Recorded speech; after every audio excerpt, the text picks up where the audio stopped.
இயேசுக்குள் மிகவும் பிரியமாய் அழைக்கப்பட்ட அன்புக்குரிய சகோதர சகோதரிகளே, உங்கள் யாவருக்கும் முதலாவதாக கிறிஸ்துவுக்குள் அன்பின் வாழ்த்துக்களை தெரிவித்துக் கொண்டு, விசேஷ விதமாய் அடியான் சார்ந்திருக்கிற அவிநாசி சபையின் சகோதர சகோதரின் அன்பையும் வாழ்த்துக்களையும் உங்களோடு தெரிவித்துக் கொண்டு, முதலாவதாக இந்த பரிசுத்த ஆராதனையில் நாம் கலந்து கொள்ள நமக்கு ஒரு வாய்ப்பை கொடுத்திருக்கிற நம்முடைய பிதாவாகிய தேவனுக்கு நம் இரட்சகராகிய இயேசு கிறிஸ்துவின் மூலமாய் துதிகளையும் நன்றிகளையும் ஸ்தோத்திரங்களை ஏறெடுத்துக்கொண்டு இன்றைய நாளின் ஆராதனை பாடத்திற்குள் நாம் கடந்து செல்வோம். சகோதரர் சொன்ன விதமாக பாடத்துடைய தலைப்பு சப்பானி.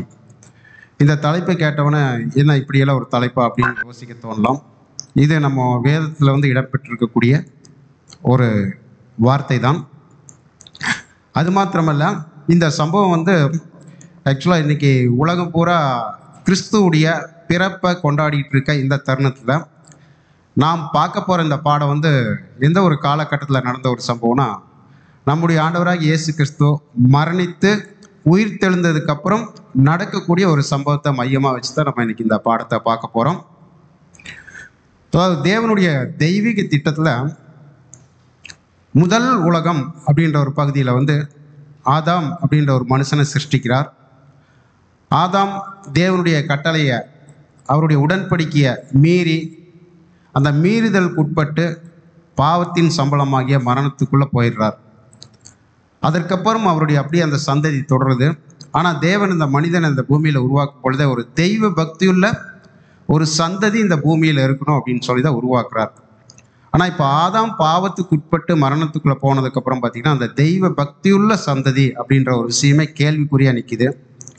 ஆனாலும் தேவன் அந்த ஆதாமில் இருந்தே ஒரு தெய்வ பக்தியுள்ள ஒரு சந்ததியை வெளியே எடுக்கிறார். அதற்கப்புறம் இரண்டாம் உலகம், அதில் ஆபிரகாம் அப்படின்ற ஒரு மனுஷனை தேர்ந்தெடுக்கிறார். தேர்ந்தெடுத்து அவர் மூலயமா ஒரு தெய்வ பக்தியுள்ள ஒரு சந்ததியை இந்த பூமிக்கு கொண்டு வரார். அப்படி அந்த தெய்வ பக்தியுள்ள சந்ததியை அவங்க வாழணும் அப்படின்றதுக்காக வேண்டி அவங்களுக்கு அதாவது தேவனுடைய மனிதர்களை அனுப்புகிறார். தீர்க்கதரிசிகளை கொடுக்கிறார், நியாயாதிபதிகளை கொடுக்கிறார், ராஜாக்களை கேட்குறாங்க, ராஜாக்களையும் கொடுக்கிறார் இல்லைங்களா? ஆனால் எல்லாத்துக்கும் அவங்க கீழ்ப்படிந்து நடந்து ஒரு தெய்வ பக்தியுள்ள சந்ததியாக இந்த பூமியில் வாழ்ந்தாங்களா அப்படின்னு பார்த்தீங்கன்னா வாழல. அதற்கு பின்பதாக தன்னுடைய ஒரே பேரான குமாரனையும் கொடுக்குறார் அப்படின்னு பார்க்குறோம் இல்லைங்களா? ஆனால் பார்த்தீங்கன்னா அதுக்கு முன்பதாக ராஜாக்கள் ஆகட்டும், நியாயாதிபதி ஆகட்டும், தீர்க்கதரிசிகள் ஆகட்டும், இவங்கெல்லாம் பார்த்தீங்கன்னா தேவன் இவங்களுக்கு என்ன வேலைகளை கொடுத்தாங்களோ அந்த வேலைகளை அவங்க செஞ்சு முடிச்சுட்டு போயிடுவாங்க.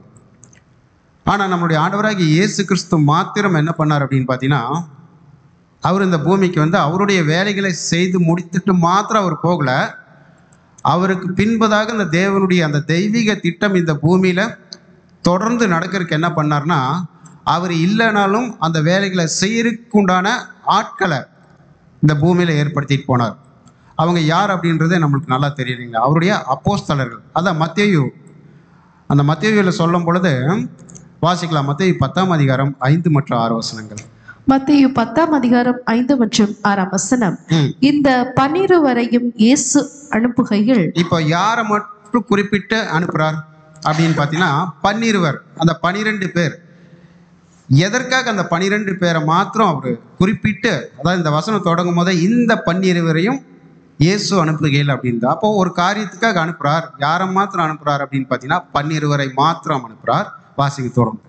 அவர்களுக்கு கட்டளையிட்டு சொன்னது என்னவென்றால், நீங்கள் புறஜாதியார் நாட்டுக்கு போகாமலும் சமாரியார் பட்டணங்களில் பிரவேசியாமலும் காணாமற் போன ஆடுகளாகிய இஸ்ரவேல் வீட்டாரிடத்திற்கு போங்கள். இப்ப என்ன சொல்றாரு அப்படின்னு பாத்தீங்கன்னா, அவருக்கு அப்புறம் தொடர்ந்து இந்த வேலைகள் பூமியில நடக்கணும். எந்த வேலைகள் அப்படின்னு பார்க்கும்பொழுது, அந்த தேவனுடைய தெய்வீக திட்டத்துல ஒரு தெய்வ பக்தியுள்ள ஒரு சந்ததி இந்த பூமியில இருக்கணும் இல்லைங்களா? அதற்குண்டான வேலைகள் நடக்கணும். அவர் அவருடைய வேலைகளை முடிச்சுட்டு போகும்பொழுது பின்னாடி 12 பேர்த்து கூட்டு அந்த ஊழியத்தை கொடுக்குறார். அவர் செய்த வேலைகளை நீங்கள் தொடர்ந்து செய்யுங்க அப்படின்றார். அந்த 12 பேர் யார் அப்படின்னு பார்க்கும்பொழுது அவங்களுக்கு 12 பேர்த்துக்கும் சேர்த்து ஒரு பெயர் இருக்கு, சீசர்கள். சீசர்கள் அப்படின்னு சொல்ல முடியாது. ஏன்னா சீசர்கள்னா அவரை பின்பற்றின அத்தனை பேரும் சீசர்கள் தான். ஏன் பர்டிகுலராக 12 பேர் அப்படின்றாருன்னா, அப்போஸ்தலர்கள் அப்படின்னு. அப்போஸ்தலர்னால எத்தனை பேர் அப்படின்னு பார்த்தீங்கன்னா 12 பேர்கள் மாத்திரம்தான். அதனால தான் குறிப்பிட்டு சொல்றாரு. அதுலேயும் பார்த்தீங்கன்னா இப்போ அவர் அழைக்கும் பொழுது யார்லேருந்து ஒரு தெய்வ பக்தியுள்ள ஒரு சந்ததி வரணும் அப்படின்னு அழைச்சாரோ அவங்களுக்கு மாத்திரம் இந்த சுவிசேஷத்தை சொல்லுங்க அப்படின்றார். என்ன சொல்றாரு? நீங்கள் புறஜாதியார் நாட்டுக்கு போகாமலும் சமாரியா பட்டணங்களில் பிரவேசியாமலும் காணாமல் போன ஆடுகளாகி இஸ்ரேல் வீட்டார் இடத்திற்கு போங்கள் அப்படின்றாரு. அப்ப இயேசு கிறிஸ்து இந்த ஒரு காரியத்தை சொல்ற வரைக்கும் இந்த சுவிசேஷம் அல்லது இந்த ரட்சிப்பு யாருக்கு மாத்திரம் அப்படின்ற மாதிரி இருக்கு அப்படின்னு பார்த்தீங்கன்னா இஸ்ரேல் ஜனங்களுக்கு மாத்திரம்தான் இருக்கு இல்லைங்களா? அதை தொடர்ந்து இயேசு கிறிஸ்து தன்னுடைய வேலைகளை முடிச்சு இந்த பூமியில் மரிச்சிடுறார். மரித்து உயிர் தெழுந்துடுறார். உயிர் தெழுந்ததுக்கு அப்புறம் சில சம்பவங்கள் நடக்குது. அதுதான் இன்னைக்கு இந்த பாடத்துடைய மையப்பகுதி. இப்போ உயிர் தெழுந்ததுக்கு அப்புறம் தொடர்ந்து இப்போ இயேசு கிறிஸ்து இது வரைக்கும் கூட இருந்துட்டார். கூட இருந்து அவங்கள வழி நடத்திட்டு இருந்தார். இதற்கப்புறம் என்ன ஆகுது அப்படின்னா இயேசு கிறிஸ்து அவங்க கூட இருக்க போறதில்ல. யார் மாத்திரமே போய் அந்த இயேசு கிறிஸ்து செஞ்ச வேலைகளை செய்யணும், ஊழியத்தை செய்யணும் அப்படின்னு பார்த்தீங்கன்னா அவருடைய அப்போஸ்தலர்கள், அந்த 12 அப்போஸ்தலர்கள் ஊழியங்கள் செய்யணும். அவங்களுக்கு இன்ஸ்ட்ரக்ஷன் கொடுத்துட்டார். ஃபஸ்ட்டு அவர் இருக்கும்போது ஒரு இன்ஸ்ட்ரக்ஷன் கொடுத்தார். அதற்கப்புறம் அவர் மரித்ததுக்கு அப்புறம் நடக்குது ஒரு காரியங்கள். அதில் தான் அப்போஸ்தலர் 1ஆம் அதிகாரத்திலேருந்து 4ஆம் அதிகாரத்தில் வரைக்கும் இடம்பெற்றிருக்க ஒரு சில பகுதியில் மாத்திரமே ஃபுல்லாக நம்ம இந்த பாடத்தில் பார்க்க போகிறோம். பாடம் ரொம்ப சின்ன பாடம் தான், ரொம்ப சிம்பிளான பாடம் தான். ஆனால் இதில் பெரிய விஷயங்கள் நமக்குள்ள அடங்கியிருக்கு. வாசிக்கலாம். அப்போஸ்தலர் 1ஆம் அதிகாரம் 3வது வசனம். அப்போஸ்தலர் 1ஆம் அதிகாரம் 3ஆம் வசனம். அவர் பாடுபட்ட பின்பு 40 நாளளவும் அப்போஸ்தலருக்கு தரிசனமாகி தேவனுடைய ராஜ்யத்திற்குரியவைகளை அவர்களுடனே பேசி அநேகம் தெளிவான திஷ்டாந்தங்களினாலே அவர்களுக்கு தம்மை உயிரோடு இருக்கிறவர்களாக காண்பித்தார். இப்ப இந்த இடத்துல ஒரு முக்கியமான ஒரு காரியத்தை செஞ்சிட்டு இருக்காரு. அப்போ அதாவது குறிப்பிட்டு பாருங்க, இந்த இடத்துல ஒரு வார்த்தை முக்கியமா இடம்பெற்றிருக்கு. அவர் பாடுபட்ட பின்பு 40 நாளளவும் யாருக்கு தரிசனமானார் அப்படின்னு சொல்லியிருக்கு? அப்போஸ்தலர்களுக்கு. நல்லா இந்த ஒரு விஷயத்தை நோட் பண்ணிக்கணும். அப்போஸ்தலர் அந்த 12 பேர்த்துக்கு தரிசனமாகிறார். ஆனா இப்போ இந்த டைம்ல 12 பேர் இருந்தாங்களாம். இப்ப இவரு பாடுபட்டு மரித்து 40 நாளும் அப்போஸ்தலருக்கு தரிசனமாகிறார்ல, அப்ப கரெக்டா 12 பேர் இருந்தாங்களாம் அப்படின்னு பார்த்தா 12 பேர் இல்லை. ஒருத்தர் அதுல என்ன ஆயிட்டாரு? யூதாஸ் அப்படின்றவர் அதுல இல்லை. ஆனா இருக்கிற அப்போஸ்தலர்களை வச்சு அவங்களுக்கு தரிசனமாகி இந்த இடத்துல அவர் சொல்ற முக்கியமான ஒரு காரியம் என்ன அப்படின்னு பார்க்கும் பொழுது எதையை போய் நீங்க சுவிசேஷமா பிரசங்கி அப்படின்றாரு. ராஜ்யத்தை இல்லைங்களா, ராஜ்யத்தை குறித்து சுவிசேஷமா பிரசங்கி அப்படின்றாரு. ஆனா இன்னைக்கு பொதுவா கிறிஸ்துவ மண்டலங்கள் எல்லாம் சுவிசேஷம் எதை பிரசங்கிச்சுட்டு இருக்காங்க அப்படின்னு பார்த்தீங்கன்னா இயேசு கிறிஸ்து பிறந்ததை தான் இன்ன வரைக்கும் ஒரு சுவிசேஷம் அப்படின்னு சொல்லி பிரசங்கிச்சுட்டு இருக்காங்க. ஆனா இயேசு கிறிஸ்து தெளிவா சொல்லிட்டாரு, ராஜ்யத்திற்குரிய அந்த சுவிசேஷத்தை நீங்க போய் பிரசங்கிங்க இல்லைங்களா. ராஜ்யத்திற்குரியவர்களை அவர்களுடனே பேசி அநேக தெளிவான திருஷ்டாந்தங்களாலே அவர்களை தம்மை உயிரோடு இருக்கிறவராக காண்பித்தார். சரி, இப்போ இந்த கடைசியில் ஒரு காரியம் வருது. தம்மை உயிரோடு இருக்கிறவரா எதற்கு அவங்களுக்கு ப்ரூவ் பண்ணணும்? இயேசு கிறிஸ்து என்ன ஒரு காரியத்துக்காக ப்ரூவ் பண்ணணும்? இதுல என்ன காரியம் அடங்கியிருக்கு? இப்போ ஏன்னா ஆக்சுவலாக அப்போஸ்தல நடவடிக்கைகள் இப்போ யூத் கன்வென்ஷனுக்காக படிச்சுட்டு இருக்கோம்னு நினைக்கிறேன் இல்லைங்களா. அதனால கேள்வி கேட்டால் ஈஸியாக கொஞ்சம் எல்லாரும் சொல்லிடுவீங்கன்னு நினைக்கிறேன். இந்த இடத்துல இயேசு கிறிஸ்து எதுக்கு தன்னை உயிரோடு இருக்கிறவா காட்டிட்டு இருக்காரு? அப்போ என்ன ஒரு காரியத்தை இவங்களுக்கு போய் சேரணும்னு நினைக்கிறார் அப்படின்னு பார்க்கும்பொழுது உயிர்த்தெழுதல் பற்றி அவங்க முதலாவது புரிஞ்சுக்கணும். ஏன்னா இவங்க பிரசங்கிக்க போகிறது எதை பற்றி? ராஜ்யத்தின் சுவிசேஷத்தை. அப்போ அந்த ராஜ்யத்தின் சுவிசேஷத்தில் முக்கியமான ஒரு பகுதி எது அப்படின்னு பார்த்தா உயிர்த்தெழுதல் இல்லைங்களா. அந்த உயிர்த்தெழுதலை பிரசங்கிக்கணும்னா முதல்ல அவங்க என்ன பண்ணணும் அப்படின்னு பார்த்தீங்கன்னா அதை குறித்து தானே தெளிவில் அவங்க முதலாவது இருக்கணும் இல்லைங்களா. இப்போ போய் ஒரு டீச்சர் ஒரு குழந்தைக்கு பாடம் எடுக்கிறாங்கன்னா அந்த டீச்சருக்கு முதலாவது என்ன தேவை? அந்த பாடத்தை குறித்ததான முழு தெளிவு தேவைப்படுது இல்லைங்களா. அப்போ இயேசு கிறிஸ்து இப்போ என்ன பண்ணுறாரு அப்படின்னு பார்த்தீங்கன்னா முதல்ல ராஜ்யத்தை பற்றி சொல்லுங்க. ரெண்டாவது இந்த ராஜ்யத்தில் நடக்கிற ஒரு மிக முக்கியமான ஒரு காரியம் என்ன அப்படின்னும் போது உயிர்த்தெழுதல். ஏன்னா அந்த காலகட்டத்தில் உயிர்த்தெழுதல் இல்லை அப்படின்னு சொல்லிட்டு இருந்தாங்க, அதற்கு எதிராகவும் பேசிக்கிட்டு இருந்தாங்க இல்லைங்களா. அப்போ இதையும் சொல்லிட்டு ஆனால் நான் போனதுக்கப்புறம் நீங்கள் ஊழியத்தை ஸ்டார்ட் பண்ணுங்கள். எப்படி ஸ்டார்ட் பண்ணுங்கன்னா, ராஜ்யத்தை குறித்து பேசுங்க, உயிர்த்தெழுதலை குறித்து பேசுங்க அப்படின்னு சொல்லிட்டு உடனே பேசுங்க அப்படின்னு சொல்லாமல் ஒரு சின்ன சின்ன இன்ஸ்ட்ரக்ஷன் அவர் கொடுக்குறார். வாசிக்கலாம். அப்போஸ்தலர் 1:5. அப்போஸ்தலர் 1:5. ஆகையால் நீங்கள் எருசலேமை விட்டு போகாமல் என்னிடத்தில் கேள்விப்பட்ட பிதாவின் வாக்குத்தத்தம் நிறைவேற காத்திருங்கள் என்று கட்டளையிட்டார். இப்ப என்ன சொல்றாரு? நீங்க ஊழியம் செய்யறதுக்கு முன்னாடி கொஞ்சம் வெயிட் பண்ணுங்க. நான் ஏற்கனவே சொல்லியிருக்கேன்ல, சொல்லப்பட்ட அந்த ஒரு வாக்குத்தத்தம் நிறைவேறணும். என்ன சொல்லியிருக்காரு ஏற்கனவே? பரிசுத்த ஆவி வந்து இவங்களை வந்து பலப்படுத்தணும் அப்படின்னு சொல்லியிருக்காரு இல்லைங்களா? அது வரைக்கும் எங்கே இருக்க சொல்லிட்டார் அப்படின்னு சொல்லும்போது, எருசலேமில் இருங்க, வெயிட் பண்ணுங்க அப்படின்னு சொல்லிட்டார். அப்போ சீசர்கள் அப்போஸ்தலர் கேட்குறாரு, நீங்கள் சொல்லிட்டு இருக்க இந்த பேரில் தான் நீங்கள் ராஜ்யத்தை பற்றியே பேசிகிட்டு இருக்கீங்களே, அந்த ராஜ்யம் இப்போ தான் ஸ்தாபிக்கப்படுமா அப்படின்னு கேட்குறாங்க. திடீர்னு ஒரு கேள்வி வைக்கிறாங்க.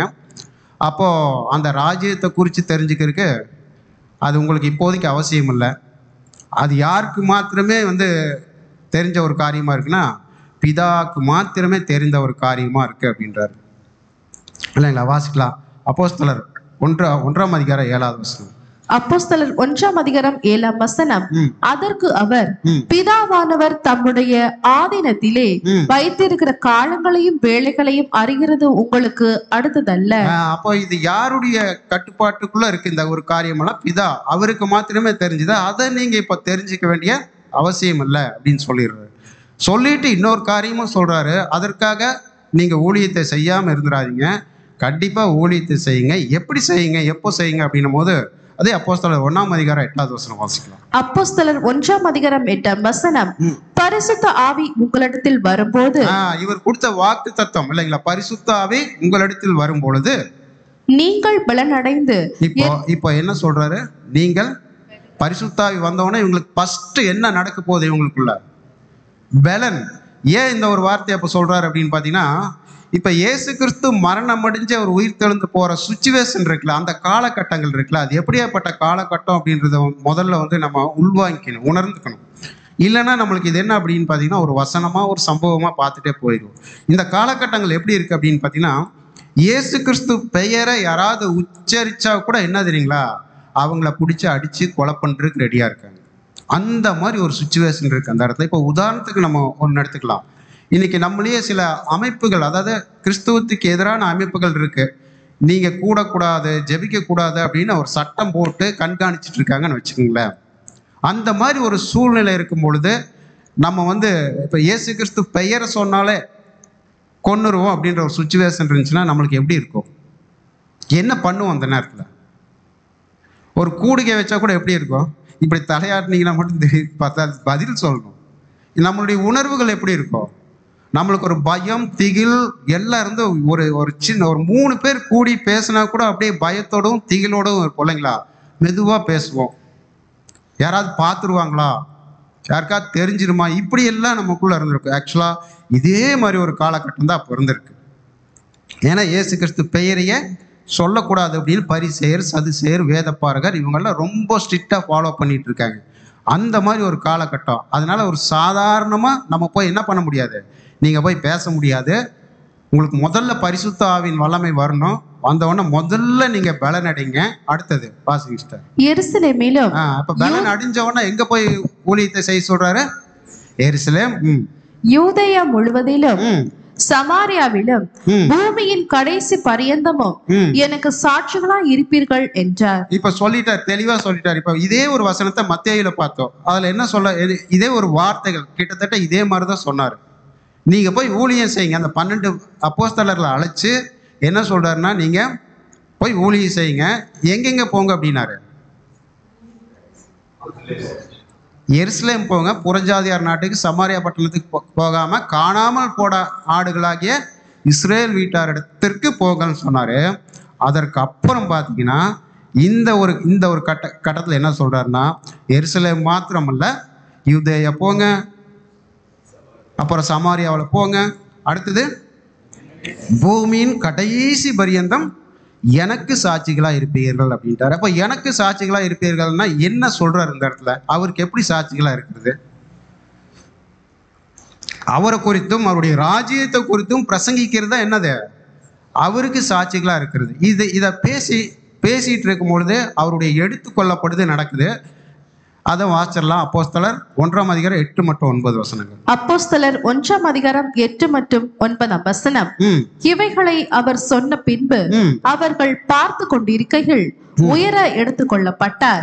இப்ப பாத்தீங்கன்னா அவர் இந்த உயிர்த்தெழுதல் அப்படின்ற ஒரு விஷயத்தெல்லாம் தெளிவா இவங்களுக்கு காட்டிட்டு எல்லா விஷயங்களும் சொல்லிட்டு அடுத்து என்னென்ன பண்ணணும், எப்படி பண்ணணும் அப்படின்றது தெளிவு அவங்களுக்கு படுத்திட்டு உயர எடுத்துக்கொள்ளப்பட்டு அவர் கண்களுக்கு மறைவாக ஒரு மேகம் அவரை எடுத்துக்கொண்டது. இல்லைங்களா? அவங்க பார்த்துட்டே இருக்காங்க. பார்க்கவே இப்போ வந்து ஒரு விஷயத்தை நம்ம கவனிக்கணும். இங்க யார் பார்த்துட்டு இருக்கிறது? சீசர்களும் சில சீசர்களும் இருக்காங்க. குறிப்பா அப்போஸ்தலர்கள், அவரை பின்பற்றிட்டு இருக்க கொஞ்சம் சீசர்கள், அவங்க மாத்திரம்தான் என்னத்தை பார்க்குறாங்க? இயேசு கிறிஸ்து வந்து அதை பரமேறத அந்த எடுத்துக்கொள்ளப்படுற ஒரு காரியத்தை பார்க்குறாங்க. வாசிங்க சிஸ்டர் 9 வசனம். அவர் போகிற போது அவர்கள் வானத்தை அண்ணாந்து பார்த்து கொண்டிருக்கையில் இதோ வெண்மையான வஸ்திரம் தரித்தவர்கள் 2 பேர் அவர்கள் அருகே நின்று. இப்ப வெண்மையான வஸ்திரம் தரித்த 2 பேர் வந்து அவங்கள்ட்ட நின்று, நீங்க இன்னும் வானத்தையே வேடிக்கை பார்த்துட்டு இருக்கீங்க.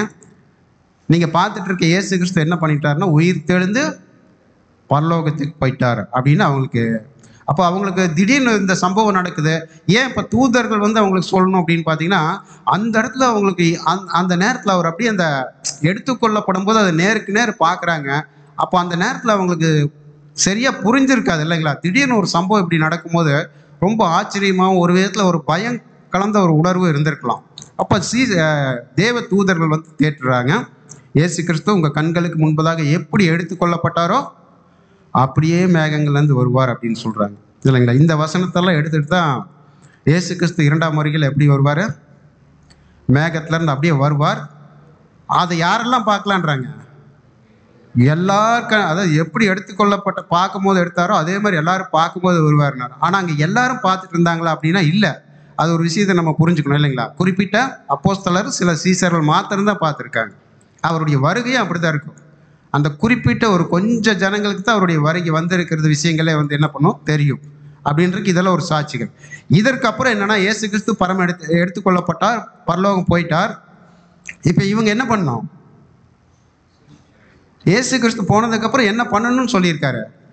சுவிசேஷத்தை அறிவிக்கணும் அப்படின்னு சொல்றாரு. அப்போ எல்லா சீசர்கள் அப்போஸ்தலர்கள் எல்லாம் ஒன்று கூடுறாங்க ஒரு இடத்துல.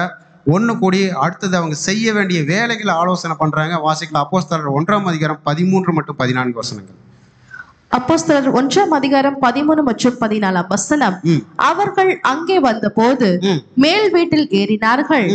அதில் பேதுருவும் யாக்கோபும் யோவானும் அந்திரேயாவும் பிலிப்பும் தோமாவும் பர்த்தலோமேயும் மத்தேயும் அல்பேயுமின் குமாரனாகிய யாக்கோபும் சேலோதே எனப்பட்ட சீமோனும் யாக்கோபின் சகோதரனாகிய யூதாவும் தங்கியிருந்தார்கள். இப்ப என்னன்னா, நான் ஒரு விஷயம் மறந்துட்டேன். இதை கேள்வியே கேட்டிருக்கணும். அந்த கூடின இடத்துல எத்தனை பேர் யார் யார் தங்கியிருந்தாங்க அந்த பெயர் சொல்லுங்கன்னு கேட்டிருக்கணும் ஆக்சுவலா. ஏன்னா யூத் கன்வென்ஷனுக்கு வேற படிச்சுட்டு இருக்கணுமோ இல்லைங்களா? நான் மறந்துட்டேன். சரி பரவாயில்ல. சரி, எத்தனை பேர் இந்த இடத்துக்கு கூடினாங்க? 18 பேரா? கிட்டத்தட்ட 120 பேர் கூடி இருக்காங்க. அதான் கரெக்டு இல்லைங்களா? அப்போ எல்லாம் கூடி அடுத்தது அவங்க என்ன செய்யணும் அப்படின்னு ஆலோசனை பண்ணிட்டு இருக்காங்க. திடீர்னு பேதுரு எந்திரிச்சு நிற்கிறார். ஆமாம், நம்மளுடைய ஆண்டவர் நம்மளுக்கு என்ன சொல்லி கொடுத்துட்டு போயிருக்காரு? அவர் போனதுக்கப்புறம் இந்த ராஜ்யத்தின் சுவிசேஷத்தை எருசலேமில் பிரசங்கிக்கணும், யூதேயாவில் பிரசங்கிக்கணும், உலகத்தின் முடிவு பரியந்த எல்லாத்துக்கும் பிரசங்கிக்கணும். அப்போ நம்ம இப்படி சும்மா உட்காந்துருந்தா வேலைக்காகாது. நம்ம என்ன பண்ணோம்? அடுத்ததா ஊழியத்தை ஸ்டார்ட் பண்ணணும். ஆனால் எத்தனை பேர்த்த கூப்பிட்டு ஃபஸ்ட்டு ஊழியத்தை செய்ய சொல்லி அவர் சொல்லியிருக்காரு? மத்தேயுல படிச்சோம்ல, எத்தனை பேர்த்த கூப்பிட்டாரு? 12 பேர். அந்த 12 பேர்த்த அழைச்சி தான் ஊழியத்தை செய்து கொடுத்துருக்காரு. ஆனால் இப்போ என்ன அப்படின்னு பார்த்தீங்கன்னா, இப்போ பார்த்தா 12 பேர் இல்லை, 11 பேர் மாத்திரம்தான் இருக்கும் அப்படின்னு சொல்லிட்டு பேதுருவே சொல்றாரு. ஒருத்தர் இல்லை, யூதாஸ் இல்லை, அவன் போக வேண்டிய இடத்துக்கு போயிட்டான். அவனை குறித்து முன்னமே தாவீது வந்து தீர்க்க தரிசனமாக சொல்லிட்டார் அப்படின்னு சொல்லிட்டு ஒரு 2-3 வார்த்தைகள் சொல்றாரு. இது ஒரு வசனத்தை வாசிக்கலாம். அப்போஸ்தலர் 1 18 வசனம். அப்போஸ்தலர் 1:18 அநீதத்தின் கூலியினால் அவன் ஒரு நிலத்தை சம்பாதித்து தலைகீழாக விழுந்தான். அவன் வயிறு வெடித்து குடல்கள் எல்லாம் சரிந்து போயிற்று. அப்போ யூதாஸ் ஒரு அநியாயமா ஒரு காரியத்தை செஞ்சு அவன் தலைகீழாக விழுந்து உடல் சரிந்து இறந்து போயிட்டான் அப்படின்னு. இன்னொரு இடத்துல யூதாஸ் எப்படி மரித்தார் அப்படின்னு போட்டிருக்கு. அப்ப எது உண்மை? இந்த இடத்துல தலைகீழா விழுந்து உடல் சரிந்து இறந்துட்டார் அப்படின்னு சொல்லியிருக்கு. அப்ப என்ன அப்படின்னு பார்க்கும் பொழுது நம்மளுக்கு பைபிள்ல அந்த வசனங்கள் இல்லை. ஆக்சுவலா அது ஒரு யூதாஸ் இந்த நான்று கொண்ட இடம் ஒரு பாறை நிறைந்த ஒரு இடம், ஒரு உயரமான ஒரு மரத்துல போய் பண்ணும்போது அந்த மரத்தின் கிளை உடைந்து கீழே தலையில அந்த பாறையில உளுந்து அவர் குடல் எல்லாம் வந்துருச்சு அப்படின்னு சில ஆராய்ச்சிகள் எழுதியிருக்கு. ஆக்சுவலா அதுதான் உண்மையா இருக்கலாம். அவர் நாண்டு கொண்டதும் உண்மைதான், அவர் குடல் சரிந்து இறந்ததும் உண்மை, ரெண்டுமே உண்மைதான். அப்ப இப்படி ஆயிப்போச்சு.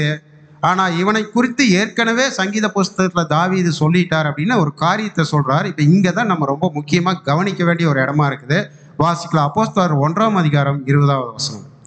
அப்போஸ்தலர் 1:20 சங்கீத புஸ்தகத்திலே வாசிங்க.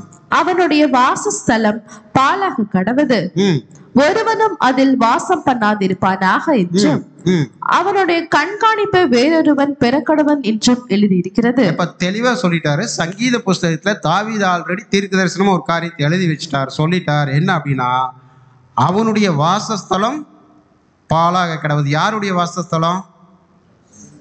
யூதாசுடைய வாசஸ்தலம் பாழாக கடவுது, அதில் ஒருவனும் வாசம் பண்ணாதிருப்பானாக என்றும் அவனுடைய கண்காணிப்பை, அதாவது அவர் செஞ்சுட்டு இருந்த ஊழியத்தை வேற ஒருத்தர் செய்யணும் அப்படின்னு சங்கீதத்தில் சொல்லிடுச்சு. அப்போ உடனடியே இப்போ நம்ம என்ன பண்ணோம்? அந்த யூதாஸ் இடத்துக்கு இன்னொருத்தரை கொண்டு வரணும் நம்ம. ஏன்னா 12 பேராக தான் நம்ம இந்த ஊழியத்தை செய்யணும் அப்படின்னு சொல்லியிருக்கார். உடனே பார்த்தீங்கன்னா அதற்கு சில குவாலிஃபிகேஷன் அவர் சொல்றாரு. என்ன சொல்றாரு? இந்த இடத்துக்கு யூதாஸ் இடத்துக்கு ஒருத்தர் ஊழியம் செய்யணும்னா அவங்களுக்கு சில தகுதிகள் இருக்கணும் அப்படின்னு சொல்லியிருக்காரு. என்ன சொல்லியிருக்காரு? யூத் கன்வென்ஷன் படிச்சுட்டு இருக்கீங்களா? யூத் தான் படிக்கணும். நாங்க என்ன சொல்றாரு அப்படின்னு பார்த்தீங்கன்னா, யோவான் ஸ்நானகன் ஞானஸ்தானம் கொடுத்ததுல இருந்து இயேசு கிறிஸ்து பரம்பேறது வரைக்கும் கண்களால் பார்த்த சாட்சிகளா இருக்கணும் அப்படின்னு சொல்றாரு. நேர்ல பார்த்தவங்களா இருக்கணும். அவங்க தான் யார் இடத்துக்கு வரணும் அப்படின்னு பார்த்தீங்கன்னா யூதாஸுடைய இடத்துக்கு வரணும் அப்படின்றார். ஏன் இப்படி ஒரு விஷயத்த சொல்றாரு அப்படின்னு பார்க்கும் பொழுது, ஏன்னா அந்த பாவத்தின் சம்பளமாகிய மரணத்துல இருந்து மனுஷன் எப்படி மீண்டு வரணும், அதுக்கு இயேசு கிறிஸ்து எப்படியெல்லாம் இருக்கிறார், அவர் எப்படி மரித்தார், எப்படி உயிர் தெழுந்தார், அந்த உயிர் தெழுதலெல்லாம் சாட்சியா பிரசங்கிக்கணும். அதற்காக எல்லாத்தையும் நேரில் பார்த்தவங்களா இருக்கணும் அப்படின்னு அவர் ஒரு காரியத்தை சொல்லும் பொழுது, அங்கே 2 பேர்த்துக்கு அந்த தகுதி இருக்கு. ஒருத்தருக்கு இல்லை, 2 பேர்த்துக்கு. இப்போ ஒருத்தராக இருந்தால் எப்படி தேர்ந்தெடுத்திருப்பாங்க? ஈஸியாக இருந்திருக்கும். இந்த ஒருத்தர் இருக்கார், வாப்பா நீ எங்கள் கூட சேர்ந்து ஊழியம் செய் அப்படின்னு இருப்பாங்க. ஆனால் அந்த இடத்துல 2 பேர் இருக்காங்க. இப்போ 2 பேர் இருக்கும்போது அந்த இடத்துல என்ன நடந்திருக்கு? ஒரு தேர்தல் நடக்குது இல்லைங்களா? 2 பேர் இருக்கும்போது ஒருத்தர் தான் தேர்ந்தெடுக்கணும். ஆனால் 2 பேர் அந்த தகுதியில் இருக்காங்கன்னு சொல்லி தேர்தல் நடக்குது.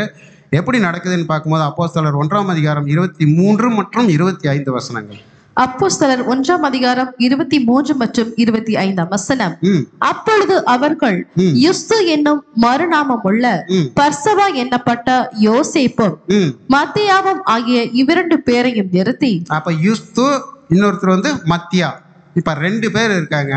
2 பேர்த்தையும் நிறுத்தி இவ்விரண்டு பேரில் தேவரில் தெரிந்து கொண்டவனை எங்களுக்கு காண்பித்தருளும் என்று ஜெபம் பண்ணி. இப்ப பாருங்க, தெளிவா பண்றாங்களா இல்ல குழப்பமா பண்றாங்களா? குழப்பமாவா? இந்த சம்பவம் குழப்பத்தோட பண்றாங்களா தெளிவா பண்றாங்களான்னு கேட்டேன். ரொம்ப தெளிவா பண்றாங்க. எப்படின்னா 2 பேர் தகுதியை சொல்றாரு, என்ன தகுதி இருக்கணும்னு. அந்த தகுதி அடிப்படையில பார்க்கும்போது 2 பேர் இருக்காங்க. அப்போ 2 பேர்த்துல ஒருத்தர் தான் தேர்ந்தெடுக்கணும் அப்படின்னு சொல்லிட்டு 2 பேர்த்தையும் நிற்க வச்சு, இப்போ 2 பேரில் தேவரீர் தெரிந்து கொண்டவனை எங்களுக்கு காண்பித்தரணும்னு ஜெபம் பண்றாங்க, ப்ரேயர் பண்றாங்க. ப்ரேயர் பண்ணி அவங்க 2 பேர் பேர்ல சீட் போடுறாங்க. வாசிக்கல 26 வாசிச்சிட்டேன். அப்போஸ்தலர் 1:26 பின்பு அவர்களை குறித்து சீட்டு போட்டார்கள். சீட்டு மத்தியாவின் பேருக்கு விழுந்தது. இப்ப பாத்தீங்கன்னா ஜெபம் பண்ணி 2 பேர் பேர்ல சீட் போடுறாங்க. இப்போ அவங்க ஜெபத்துக்கு கிடைச்ச பதில் என்னவா இருக்குது? மத்தியா அந்த 12 அப்போஸ்தலர்ல ஒருத்தரா வந்து இணைஞ்சு வேலை செய்யறதுக்கு யாருக்கு அந்த வாய்ப்பு வருது அப்படின்னு பார்க்கும் பொழுது மத்தியாக்கு வந்துடுது.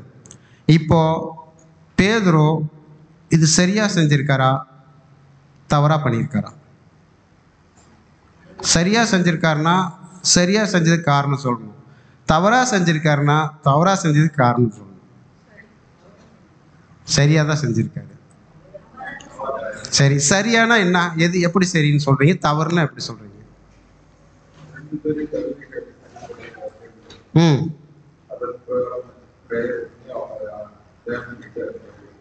ஓகே பிரதர் என்ன சொல்றேன்னா, 2 பேரை தேர்ந்தெடுத்து கரெக்டாக அவங்க ப்ரேயர் பண்ணி அப்புறம் அந்த ப்ரேயரில் வந்து ஒரு சீட்டு ஒருத்தர் பேர் வருது, அவரை தேர்ந்தெடுக்கிறது சரியான ஒரு விஷயம் தான் அப்படின்னு சொல்றாங்க. இது சரியா தவறா அப்படின்னா நம்ம எப்படி பார்க்கணும் அப்படின்னும் பொழுது இதில் ரொம்ப முக்கியமான ஒரு காரியங்கள் அடங்கியிருக்கு. இது நம்ம வாழ்க்கைக்கு ரொம்ப முக்கியமான சில விஷயங்கள் இருக்கு. நம்மளும் இன்னைக்கு ஊழியங்கள்லாம் செஞ்சுட்டு இருக்கோம், நிறைய விஷயங்கள் அந்த மாதிரி பண்ணிட்டு இருக்கோம். ஆனால் இது தேவனுடைய ஒரு திட்டத்தின்படி பண்றோமா இல்லையா அப்படின்றத நம்ம நிதானிச்சு பார்க்கறதுக்கு இது ஒரு பெரிய பாடமா இருக்கு. இப்ப பேதுரு என்ன சொல்லி இந்த காரியத்தை ஸ்டார்ட் பண்ணார்ன்ற அந்த வசனத்தை பார்த்தா மாத்திரம்தான் இது சரியா தவறா அப்படின்னு நம்ம கண்டுபிடிக்கலாம். வாசிக்கலாம் மறுபடியும் அப்போஸ்தலர் 1:20. அப்போஸ்தலர் 1:20. சங்கீத புஸ்தகத்திலே தெளிவா சொல்றாரு. எங்க சொல்லியிருக்க, எங்க எழுதியிருக்காமா? சங்கீத புஸ்தகத்துல நீங்க அந்த அப்போஸ்தலர்ல போய் படிச்சு பார்த்தீங்கன்னா தெரியும். அதுக்கப்புறம் இது யார் எழுதுனதுன்னு கூட சொல்லியிருக்காரு. தாவீது எழுதியிருக்காரு அப்படின்னு அதையும் சொல்லிட்டு வர்றாரு. வரிசையா சொல்லிட்டு சங்கீத புஸ்தகத்திலே அவனுடைய வாசஸ்தலம் பாழாக கடவது, ஒருவனும் அதில் வாசம் பண்ணாதிருப்பானாக என்று. இப்போ என்ன சொல்றாரு? சங்கீத புஸ்தகத்துல எப்படி எழுதியிருக்கு? அவனுடைய வாசஸ்தலம் பாழாக கடவுது, அதில் யாருமே என்ன பண்ண முடியாது, இருக்க முடியாது, வாசம் பண்ண முடியாது, குடியிருக்க முடியாது. அவனுடைய கண்காணிப்பை, அதாவது அவர் செஞ்சிட்டு இருந்த ஊழியத்தை என்ன பண்ண போறாங்க, வேற ஒருத்த வந்து பார்க்கணும் அப்படின்னு சங்கீத புஸ்தகத்துல சொல்லியாச்சு அப்படின்றாரு. இப்ப நம்ம சங்கீத புஸ்தகத்திலேயே போய் பார்த்தா தான் இது சரியா தவறா அப்படின்னு தெரியும் இல்லைங்களா? இப்ப சங்கீத புஸ்தகத்துல போய் பார்க்கலாம், வாசிக்கலாம். 69 சங்கீதம் 25. 69 சங்கீதம் 25. அவர்கள் வாசஸ்தலம் பாழாக கடவது, அவர்களுடைய கூடாரங்களில் குடியில்லாமற் போவதாக. இப்ப பேதுரு சொன்ன முழுசுங்க வந்துருச்சா அப்படின்னு பார்த்தா வரல, ஒரு பாதி வந்திருக்கு இல்லைங்களா? கூடாரங்கள் வரைக்கும் வந்துருச்சு. அவனுடைய கண்காணிப்பை வேறொருவன் பெறக்கடுவான் அப்படின்ற வார்த்தை இந்த சங்கீத புஸ்தகத்துல இடம் பெறல. அதுல நீங்க போய் முழுசா கூட படிச்சு பார்த்துடலாம். இல்ல, ஆனா இடம் பெற்றிருக்கு, வேற ஒரு சங்கீதத்துல இடம் பெற்றிருக்கு. வாசிக்கலாம். 109 சங்கீதம் 8. 109 சங்கீதம் 8. அவன் நாட்கள் கொஞ்சமாக கடவது, அவன் உத்தியோகத்தை வேறொருவன் பெற கடவன். அதாவது அந்த கண்காணிப்புன்னு சொல்றது இங்க உத்தியோகம் அப்படின்னு சொல்லியிருக்காரு. 2 ஏறக்குறைய ஒண்ணுதான். இப்ப கேட்கிற மறுபடியும், பேதுரு இப்ப கரெக்டா செஞ்சிருக்காரா, தவறா பண்ணியிருக்காரா? கரெக்டா தான் பண்ணியிருக்காரு இல்லைங்களா? பார்க்கலாம். இப்ப வசனத்தை உன்னிப்பா கவனிக்கணும் நம்ம அப்படின்றது இதுதான். சங்கீத புஸ்தகத்திலே அவனுடைய வாசஸ்தலம்னு பேதுரு சொல்றார். ஆனா அதே சங்கீத புஸ்தகத்தை எடுத்து பார்த்தா அவர்கள் வாசஸ்தலம் இருக்கு. புரியுதுங்களா? அவர்கள் வாசஸ்தலம் இருக்கோ அவனுடைய வாசஸ்தலம் இருக்கு, வித்தியாசம் இருக்கா இல்லையா? இப்ப அவர்கள்னா ஒருவருக்கும் மேற்பட்டவர்கள் இல்லைங்களா? எத்தனை பேரை வேணாலும் இருக்கலாம். ஆனா அதே ஒரு வசனத்தை பார்க்கும்போது இங்க அவர்கள் இருக்கு. பேதுரு என்ன சொல்றாரு, அங்க அவன் அப்படின்னு சொல்றாரு. இப்ப பேதுரு தப்பு பண்ணியிருக்காரா, சரியா பண்ணியிருக்காரா? இவ்வளவு நேரம் நம்ம சரியா தான் பண்ணாருன்னு சொன்னோம்ல, என்னங்க? இல்ல, நான் சொல்றது பேதுரு சொன்னது பண்ணது சரியா தவறா? இந்த சங்கீத புஸ்தகத்தை போய் எடுத்து வாசிச்சோமா எப்படி இருக்கு அப்படின்னு பார்த்தீங்கன்னா, ஆக்சுவலாக இயேசு கிறிஸ்து தீர்க்க தரிசனமாக அவர் அதாவது இஸ்ரேல் ஜனங்களுக்கு பின்னாடி ஒரு அழிவு வருது இல்லை, அவங்க இஸ்ரேல் தேசமே அழிஞ்சு போகுதுல்ல, அதை பற்றி பேசியிருக்க மாதிரி இருக்கு. புரியுதுங்களா? இப்போ கிபி 70க்கு அப்புறமே என்னாச்சு, அந்த தேசம் முழுவதுமே தரைமட்டமாச்சு. அங்கே ஒரு ஜனமும் போய் குடியிருக்கல, அந்த அளவுக்கு ஆகி போச்சு. ஆக்சுவலாக அந்த ஒரு காரியத்தை தான் அங்கே பேசியிருக்கு. அவர்கள்ன்றது தான் கரெக்டு. இங்க பேதுரு என்ன பண்ணிட்டார்னா, அவன் அப்படின்னு போட்டு இவர் சொல்லிட்டார். அது மாத்திரமல்ல, 2 வசனத்தை எடுத்து ஜோடி சேர்த்துட்டார். ஜோடி சேர்த்து ஒரே வசனமா சொல்லிட்டார். இப்ப பேதுரு மறுபடியும் கேட்குற, பேதுரு இப்போ கரெக்டாக பண்ணியிருக்காரா தப்பாக பண்ணியிருக்காரா? தெளிவாக சொல்லிடலாம், கான்ஃபிடென்ஸாக சொல்லுங்கள். நீங்கள் மறுபடியும் இப்படியே பார்க்கறது, இவ்வளோ பார்த்ததுக்கப்புறம் ஒரு சந்தேக பார்வையிலேயே பார்த்துட்டு இருக்கீங்க. கரெக்டாக தான் பண்ணியிருக்காரு. பேதுரு கரெக்டாக பயங்கர தப்பாக பண்ணியிருக்காரு, ரொம்ப தப்பு பண்ணிட்டார். அது மாத்திரமில்ல, அவர் மாத்திரம் தப்பு பண்ணல, அந்த தப்புக்குள்ளே கூட இருந்தவங்களையும் சேர்த்து கொண்டு போயிட்டார். இதை தான் நான் சொன்னேன், நம்ம ஊழியம் செய்கிறோம், நம்ம தேவனுடைய காரியங்களை செய்கிறோன்னு கண்ணை மூடிட்டு செஞ்சிடக்கூடாது. ஏன் அப்படின்னா, இயேசு கிறிஸ்து என்ன சொன்னார் இவர்கிட்ட? நான் போனதுக்கப்புறம் முதல்ல பரிசுத்த ஆவி உங்களுக்குள்ளே வரணும், அப்புறம் நீங்கள் பலனடையணும், அதற்கப்புறம் தான் என்ன பண்ணணும், ஊழியத்தை போய் செய்யணுன்னாரு. ஆனால் பேதுரு பரிசுத்தாவி வர வரைக்கும் காத்திருந்தாரா? அங்கே வந்தார், ஏப்பா எந்திரிச்சு இல்லைங்க, 11 பேர் தான்ப்பா இருக்கும், ஒருத்தர் மிஸ்ஸு, நம்மளை 12 பேரை போய் ஊழியம் செய்ய சொல்லியிருக்காரு, எந்திரி டக்குன்னு ஒருத்தர் தேர்ந்தெடுக்கணும், கடன் பண்ணி முடிச்சிட்டார். மிகப்பெரிய தவறு பண்ணிட்டார். ஏன் தப்பு பண்ணிட்டார்னா, நம்மளுக்கு பரிச்சயமான ஒரு வசனத்தை வாசிக்கலாம், 2 வசனத்தை வேற ஜோடி சேர்த்துட்டாரு, ஜோடி வசனத்தை எடுத்தும் போட்டுட்டாரு, அதுவும் தப்பு தான். எப்படி இப்படின்னு பார்க்கும்போது வாசிக்கலாம். ஏசாயா 34ஆம் அதிகாரம் 16ஆம் வசனம். ஏசாயா 34ஆம் அதிகாரம் 16ஆம் வசனம். கர்த்தருடைய புஸ்தகத்திலே தேடி வாசியுங்கள், இவைகளில் ஒன்றும் குறையாது, இவைகளில் ஒன்றும் ஜோடி இல்லாதிராது. அவருடைய வாய் இதை சொல்லிற்று, அவருடைய வாய் இதை சொல்லிற்று. வாசிங்க அடுத்த லைன், ரொம்ப அவருடைய ஆவி அவைகளை சேர்க்கும். இப்போ தேவனுடைய ஆவி ஜோடி வசனத்தை சேர்த்துச்சா, பேதுருடைய ஆவி ஜோடி வசனத்தை சேர்த்துச்சா? அப்போ யாருடைய ஆவி சேர்த்திருந்தா மாத்திரம்தான் கரெக்டா இருந்திருக்கும். ஏன்னா தேவன் என்ன சொல்லிட்டாரு, இயேசு கிறிஸ்து பரிசுத்த ஆவி உங்களிடத்தில் வரும் பொழுது அப்படின்றது முக்கியமா. அது வரைக்கும் நீங்க வெயிட் பண்ணுங்க, எருசலேம் மட்டும் எங்கேயுமே போயிடாதீங்க. நான் வாக்கு தத்தம் பண்ணின அந்த வாக்கு தத்தம் உங்களுக்குள் நிறைவேறணும், அது வரைக்கும் நீங்கள் எருசலேம்ல வெயிட் பண்ணுங்க அப்படின்னு சொன்னார். இவர் வெயிட் பண்ணாமல் என்ன பண்ணிட்டார் அப்படின்னு பார்த்தீங்கன்னா, எந்திரிச்சு ஊழியத்தை ஸ்டார்ட் பண்ணிட்டார். ஒரு தேர்தல் வேற அந்த இடத்துல ஒரு தேர்தல் வேற நடக்குது. இதெல்லாம் என்ன அப்படின்னா, நம்மளுக்கு ஒரு பெரிய பாடங்கள். எப்படி அப்படின்னு பார்த்தீங்கன்னா, கரெக்டாக தேவனுடைய காரியங்களை தான் செய்கிறோம் அப்படின்ட்டு சில விஷயங்களை கண்ணை மூடிட்டு நம்மளுடைய விருப்பத்துக்கு பண்ணிகிட்டு இருப்போம். தேவனுடைய ஏன்னா பேதுரு கரெக்டாக பண்ணியிருந்தா இன்னைக்கு 12 அப்போஸ்தலர்களை யார் இருந்திருக்கணும்? மத்தியா இருந்திருக்கணும். இப்போ மத்தியா தான் அந்த இடத்துல இருக்கிறாரா? யார் இருக்கா இப்போ? அப்போ இது சரியா? பேதுரு பண்ணியிருக்கிறது கரெக்டாக பண்ணியிருந்தாருன்னா இப்போ வரைக்கும் மத்தியா தானே இருந்திருப்பாரு.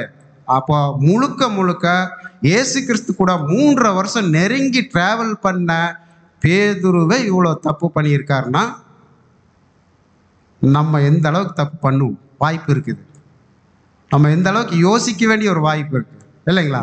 ஏன்னா தேவனுடைய சித்தத்தில் பவுலு தான் அந்த இடத்துக்கு வரணும். ஆனால் பேதுருடைய திட்டத்தின்படி யாரோ ஒருத்தர் வரணும், அவங்களுக்கு இந்த தகுதி இருந்தால் போதப்பா அப்படின்னு சொல்லிட்டாரு. அப்போது இது கவனிக்க வேண்டிய ஒரு காரியங்கள். நம்ம ஒரு வேளை சபையில் ஒரு எலெக்ஷன் நடந்தாலும் சரி, அல்லது எந்த ஒரு ஊழியங்கள் செய்கிறதானாலும் சரி, முதல்ல இது தேவனுடைய பார்வையில் ஏற்புடையதாக இருக்குதா நம்ம செய்கிறதுக்கு. ஏன்னா நம்ம சில நேரங்களில் கரெக்டு அப்படின்னு நினச்சிட்டே செய்வோம். ஏன்னா தேவனுடைய வேலைகளை செய்யணும்ப்பா, கரெக்டாக தான் செய்வோம் அப்படின்ற ஒரு நம்பிக்கையில் செஞ்சிருவோம். ஆனால் தேவனுக்கு அதில் சித்தம் இருக்கா அப்படின்னு வெயிட் பண்ணணும். அதாவது தேவனுடைய ஆலோசனைக்கு நம்ம வெயிட் பண்ணணும். இயேசு கிறிஸ்து அதை தானே பேதுருக்கிட்ட சொன்னார், வெயிட் பண்ணுங்க அப்படின்ட்டாரு. ஆனால் இவர் அவசரப்பட்டு செஞ்சதுனால அது மிகப்பெரிய ஃபெயிலியர் ஆயிடுச்சு தேவனுடைய திட்டத்தில். இதில் பேதுருடைய திட்டத்தில் மிகப்பெரிய ஃபெயிலியர் தான் அது. பேதுரு மிகப்பெரிய தப்பு தான் அங்கே செஞ்சுருக்கார். ஏன்னா இயேசு கிறிஸ்து சொன்ன அந்த ஒரு விஷயத்தை அவர் ஃபாலோ பண்ணல. அந்த இடத்துல அவர் கொஞ்சம் கண்ணை மறைச்சிருச்சு. ஏன்னா அவருடைய அவசரம், அவர் கரெக்டாக தன்மேல் வச்சுருந்த ஒரு வேளை நம்பிக்கையாக இருந்திருக்கலாம்.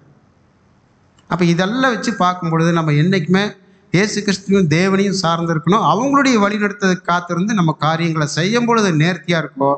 ஆனால் நம்மளாம் செய்யும் பொழுது சில நேரங்களில் இந்த மாதிரி பாதிப்பு ஏற்படும் இல்லைங்களா? அதற்கப்புறம் பார்த்தீங்கன்னா, இதற்கு பின்பதாக இப்போ நம்ம பார்த்துட்டு இருக்கிறது அப்போஸ்தலர் 1ஆம் அதிகாரத்தில் நடந்துட்டு இருக்க சம்பவம். இப்போ பரிசுத்தாவி எங்கே கொடுக்கப்படுற ஒரு காரியம் நடக்குதுன்னா 2ஆம் அதிகாரத்துக்கு பின்னாடி தான் வருது. வாசிக்கலாம். 2ஆம் அதிகாரம் அப்போஸ்தலர் வசனம் 1-2. அப்போஸ்தலர் 2ஆம் அதிகாரம் 1 மற்றும் 2ஆம் வசனம். பெந்தகோஸ்தே என்னும் நாள் வந்த போது அவர்கள் எல்லாரும் ஒருமனப்பட்டு ஓரிடத்திலே வந்திருந்தார்கள். பெந்தேகோஸ்த் நாள் அப்படின்றது எத்தனாவது நாள்? பெந்தேகோஸ்த் நாள் அப்படின்றது எத்தனாவது நாள்? 50வது நாள். சரியான ஒரு இது எப்படி 50 நாள் இப்ப கனெக்ட் பண்ணி இது பெந்தேகோஸ்த் நாள்ன்றாங்க? அதே தான் சொல்றேன். எப்படி எந்த இப்போ இவங்க பெந்தேகோஸ்த் நாளில் வந்து இந்த நாளில் அவங்க வந்து ஒருமனப்பட்டு கூடுறாங்க. இந்த 50 நாளை இந்த நேரத்தில் அவங்க எப்படி கால்குலேட் பண்ணாங்க? இயேசு கிறிஸ்து மரித்து 40 நாள் அவர்களோட அவர்களுக்கு காட்சி கொடுத்து சில விஷயங்களை சொல்லிட்டு போறார். சொல்லி அதற்கப்புறம் 10 நாள் கழிச்சு நடக்கிற ஒரு சம்பவம். புரியுதுங்களா? இதுதான் அந்த 50 நாள் அந்த பெந்தேகோஸ்த் நாள் வரும் பொழுது வாசிங்க. அப்பொழுது பலத்த காற்று அடிக்கிற முழக்கம் போல வானத்திலிருந்து சடிதியாய் ஒரு முழக்கம் உண்டாகி அவர்கள் உட்கார்ந்திருந்த வீடு முழுவதையும் நிரப்பிற்று. இந்த சம்பவங்களை நம்மளுக்கு தெரிஞ்ச சம்பவம் தான். இதை ரொம்ப எக்ஸ்பிளைன் பண்ணணுன்றது அப்படின்னு விஷயம் இல்லை. எல்லாருமே கூடியிருக்காங்க. அப்போஸ்தலர், சீசர் எல்லாருமே ஒரு மேல் வீட்டு அறையில் கூடியிருக்கும் பொழுது அங்கே திடீர்னு ஒரு சம்பவம் நடக்குது. ஒரு பலத்த காற்று, ஒரு புயல் அடிக்கிற மாதிரி அந்த இடத்துல ஒரு பெரிய மாற்றம் ஏற்படுது. மாற்றம் ஏற்படும் போது எல்லாம் நல்ல ஜபத்தில் இருக்கிறாங்க. அடுத்து 2ஆவது அதிகாரம் 3-4 வசனம் வாசிக்கலாம். அப்போஸ்தலர் 2ஆம் அதிகாரம் 3 மற்றும் 4ஆம் வசனம். அல்லாமலும் அக்கினிமயமான நாவுகள் போல பிரிந்திருக்கும் நாவுகள் அவர்களுக்கு காணப்பட்டு. இதெல்லாம் நம்ம ரொம்ப உன்னிப்பா கவனிக்கணும். இப்ப பரிசுத்த ஆவியின் வல்லமை ஒவ்வொருத்தருக்கும் கொடுக்கப்படுது. ஏன் அக்கினிமயமான நாவுகளை போல ஏன் இறங்கணும்? ஏன் நாவுகள் வேற மாதிரி இறங்கியிருக்கலாம்ல? பர்டிகுலரா அக்னிமயமான நாவுகள் அப்படி இந்த நாவுகளை போல தானே. அப்ப நாவுகள்ன்றது நம்ம எதுக்காக யூஸ் பண்ணுவோம்? பேசுறதுக்கு. ஓகேங்களா? வாசிங்க, தொடர்ந்து வாசிங்க. அவர்கள் ஒவ்வொரு மேலும் வந்து அமர்ந்தது. அவர்கள் எல்லோரும் பரிசுத்த ஆவியினாலே நிரப்பப்பட்டு ஆவி தங்களுக்கு தந்தருளின வரத்தின் படியே வெவ்வேறு பாஷைகளிலே பேச தொடங்கினார்கள். இப்ப நாவு எதுக்காக நாவை போல வந்து இறங்கிச்சு அப்படின்றத என்னன்னா, அவங்க அடுத்தது என்ன பண்ணணும்? ஊழியத்தை போய் செய்யணும். எது வரைக்கும் பண்ணணும் அப்படின்னு இயேசு கிறிஸ்து சொல்லிட்டாரு. உலகத்துல முழுவதும் முடிவு கடைசி உலகத்துல கடையாந்தரம் வரைக்கும் நீங்க என்ன பண்ணுங்க? போய் ஊழியத்தை செய்யுங்க அப்படின்ட்டாரு. ஆனால் உலகத்துல எல்லாம் ஒரே பாஷையாக பேசிட்டு இருந்தாங்க. நம்ம இந்தியாவிலேயே எத்தனை பாஷைகள் பேசப்பட்டிருக்கு இல்லைங்களா? எல்லோரும் வெவ்வேறு பாஷைகளில் பேச ஆரம்பிச்சிட்டாங்க. நான் ஒரு சின்ன கொஸ்டின் கேட்குறேன். ஒருவேளை இந்த இடத்துல தமிழ் பேசியிருப்பாங்களா? தமிழ் மொழி பேசியிருப்பாங்களா? அவங்க தாய்மொழி. சரி, தோமா வந்து ஊழியம் செஞ்சார்ல, அவர் கடைசி வரைக்கும் எங்கே ஊழியம் செஞ்சார்? சென்னையில் ஊழியம் செஞ்சார். சென்னையில் ஈப்ரு பாஷையிலே பேசியிருப்பார். எந்த பாஷையில் பேசியிருப்பார்? கண்டிப்பாக தமிழ் மொழியில தான் பேசியிருப்பார். அந்த இடத்துல என்ன வசனம் வந்துருச்சுன்னா, ஆவி அவர்களுக்கு தந்தருளினபடியே வெவ்வேறு பாஷைகளில் பேசினாங்க. புரியுதுங்களா பாயிண்ட்டு? யார் யார் எங்கெங்கே போய் என்னென்ன ஊழியம் செய்யணுமோ அத்தனை பாஷையும் என்ன பண்ணிடுச்சாங்க? கொடுக்கப்பட்டாச்சு. தமிழ் மொழி பழமையான மொழி அப்படின்றது இது ஒரு பெரிய சாட்சி. ஏன்னா அவர் வந்து இந்தியாவில் வேற எங்கேயும் முழுமையாக இறங்குனது வந்து கேரளா தான். இருந்தாலும் அப்போ பார்த்தீங்கன்னா கேரளா அப்படின்ற ஒரு தனி ஸ்டேட் கிடையாது. அதெல்லாம் தமிழ்நாடோடு சேர்ந்து இருந்தது தான். முழுக்க ஊழியம் சேர்ந்து சென்னையில், தமிழ்நாட்டில். அப்போ இங்கே இருக்கிற பாமர மக்கள்கிட்ட எந்த பாஷையில் பேசியிருப்பாரு? இதை தான் அடுத்த வசனம் சொல்லுது. 5-6 வசனங்களை வாசிக்கலாம். அப்போஸ்தலர் 2ஆம் அதிகாரம் 5 மற்றும் 6ஆம் வசனம். வானத்தின் கீழ் இருக்கிற சகல தேசத்தாரிலும் இருந்து வந்த தேவ பக்தியுள்ள யூதர்கள் அப்பொழுது எருசலேமிலே வாசம் பண்ணினார்கள். அந்த சத்தம் உண்டான போது திரளான ஜனங்கள் கூடி வந்து தங்கள் பாஷையிலே அவர்கள் பேசுகிறதை. இப்ப பாருங்களேன், இப்போ ஒரு என்னன்னா, திரளான ஜனங்கள் வந்து அங்க கூடிட்டாங்க. இவங்க பேசுறத பார்த்து ஒரே சத்தம். திரளான ஜனங்கள் வந்து கூடி வந்து என்ன பார்க்குறாங்கன்னா, இவங்க நம்ம பாஷையில் பேசுகிறாங்களே, இவங்கெல்லாம் கலிலேயராச்சே, எப்படி என்னுடைய பாஷையில் இவங்க பேசுகிறாங்க அப்படின்னு ஒவ்வொருத்தருக்கும் ஆச்சரியமாங்க இல்லைங்களா? அவர்கள் பேசுகிறதை அவர்கள் கேட்டபடினாலே கலக்கம் அடைந்தார்கள். எல்லாத்துக்குள்ளேயும் ஒரு பயம் வந்துருச்சு. தெரியாது. இப்போ வந்து இங்கே ஒரு சகோதரர் வேற ஒரு மொழி, ஏதோ ஒரு கன்னடமோ மலையாளமோ மொழி தெரிஞ்சவர் இருக்காரு.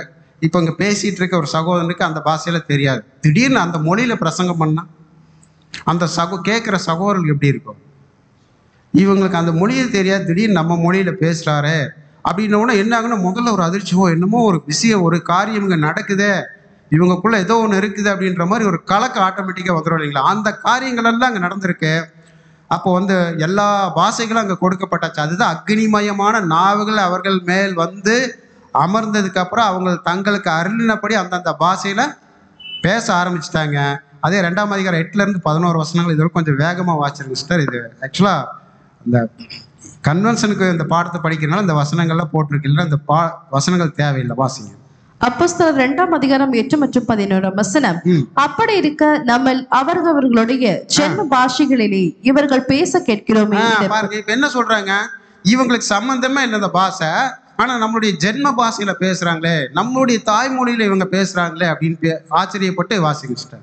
பார்த்தரும் மேதரும் எலாமித்தரும் மேசோபொத்தாமியா யூதேயா கப்பத்தோக்கியா பொந்து ஆசியா பிரிகியா பம்மலியா எகிப்து என்னும் தேசத்தார்களும் சிரனை பட்டணத்தை சுற்றிருக்கிற லீபியாவின் திசைகளிலே. போதாங்க சார். இப்ப என்ன அப்படின்னா, எங்கெங்கெல்லாம் இருந்து வந்து அங்க நின்னாங்களோ, என்னென்ன பாஷை தெரிஞ்சாங்களோ அவங்களெல்லாம் அங்க கோட் பண்ணி போட்டாங்க. இங்க பொதுவா ஆசியா அப்படின்ற ஒரு வார்த்தை வந்துருச்சு. அந்த ஆசியா அப்படின்றதுல வந்து ஆசியா முழுதும் ஒரே பாஷையா பேசப்பட்டிருக்குன்னா இங்கேயும் பல பாஷைகள் பேசப்பட்டிருக்கு.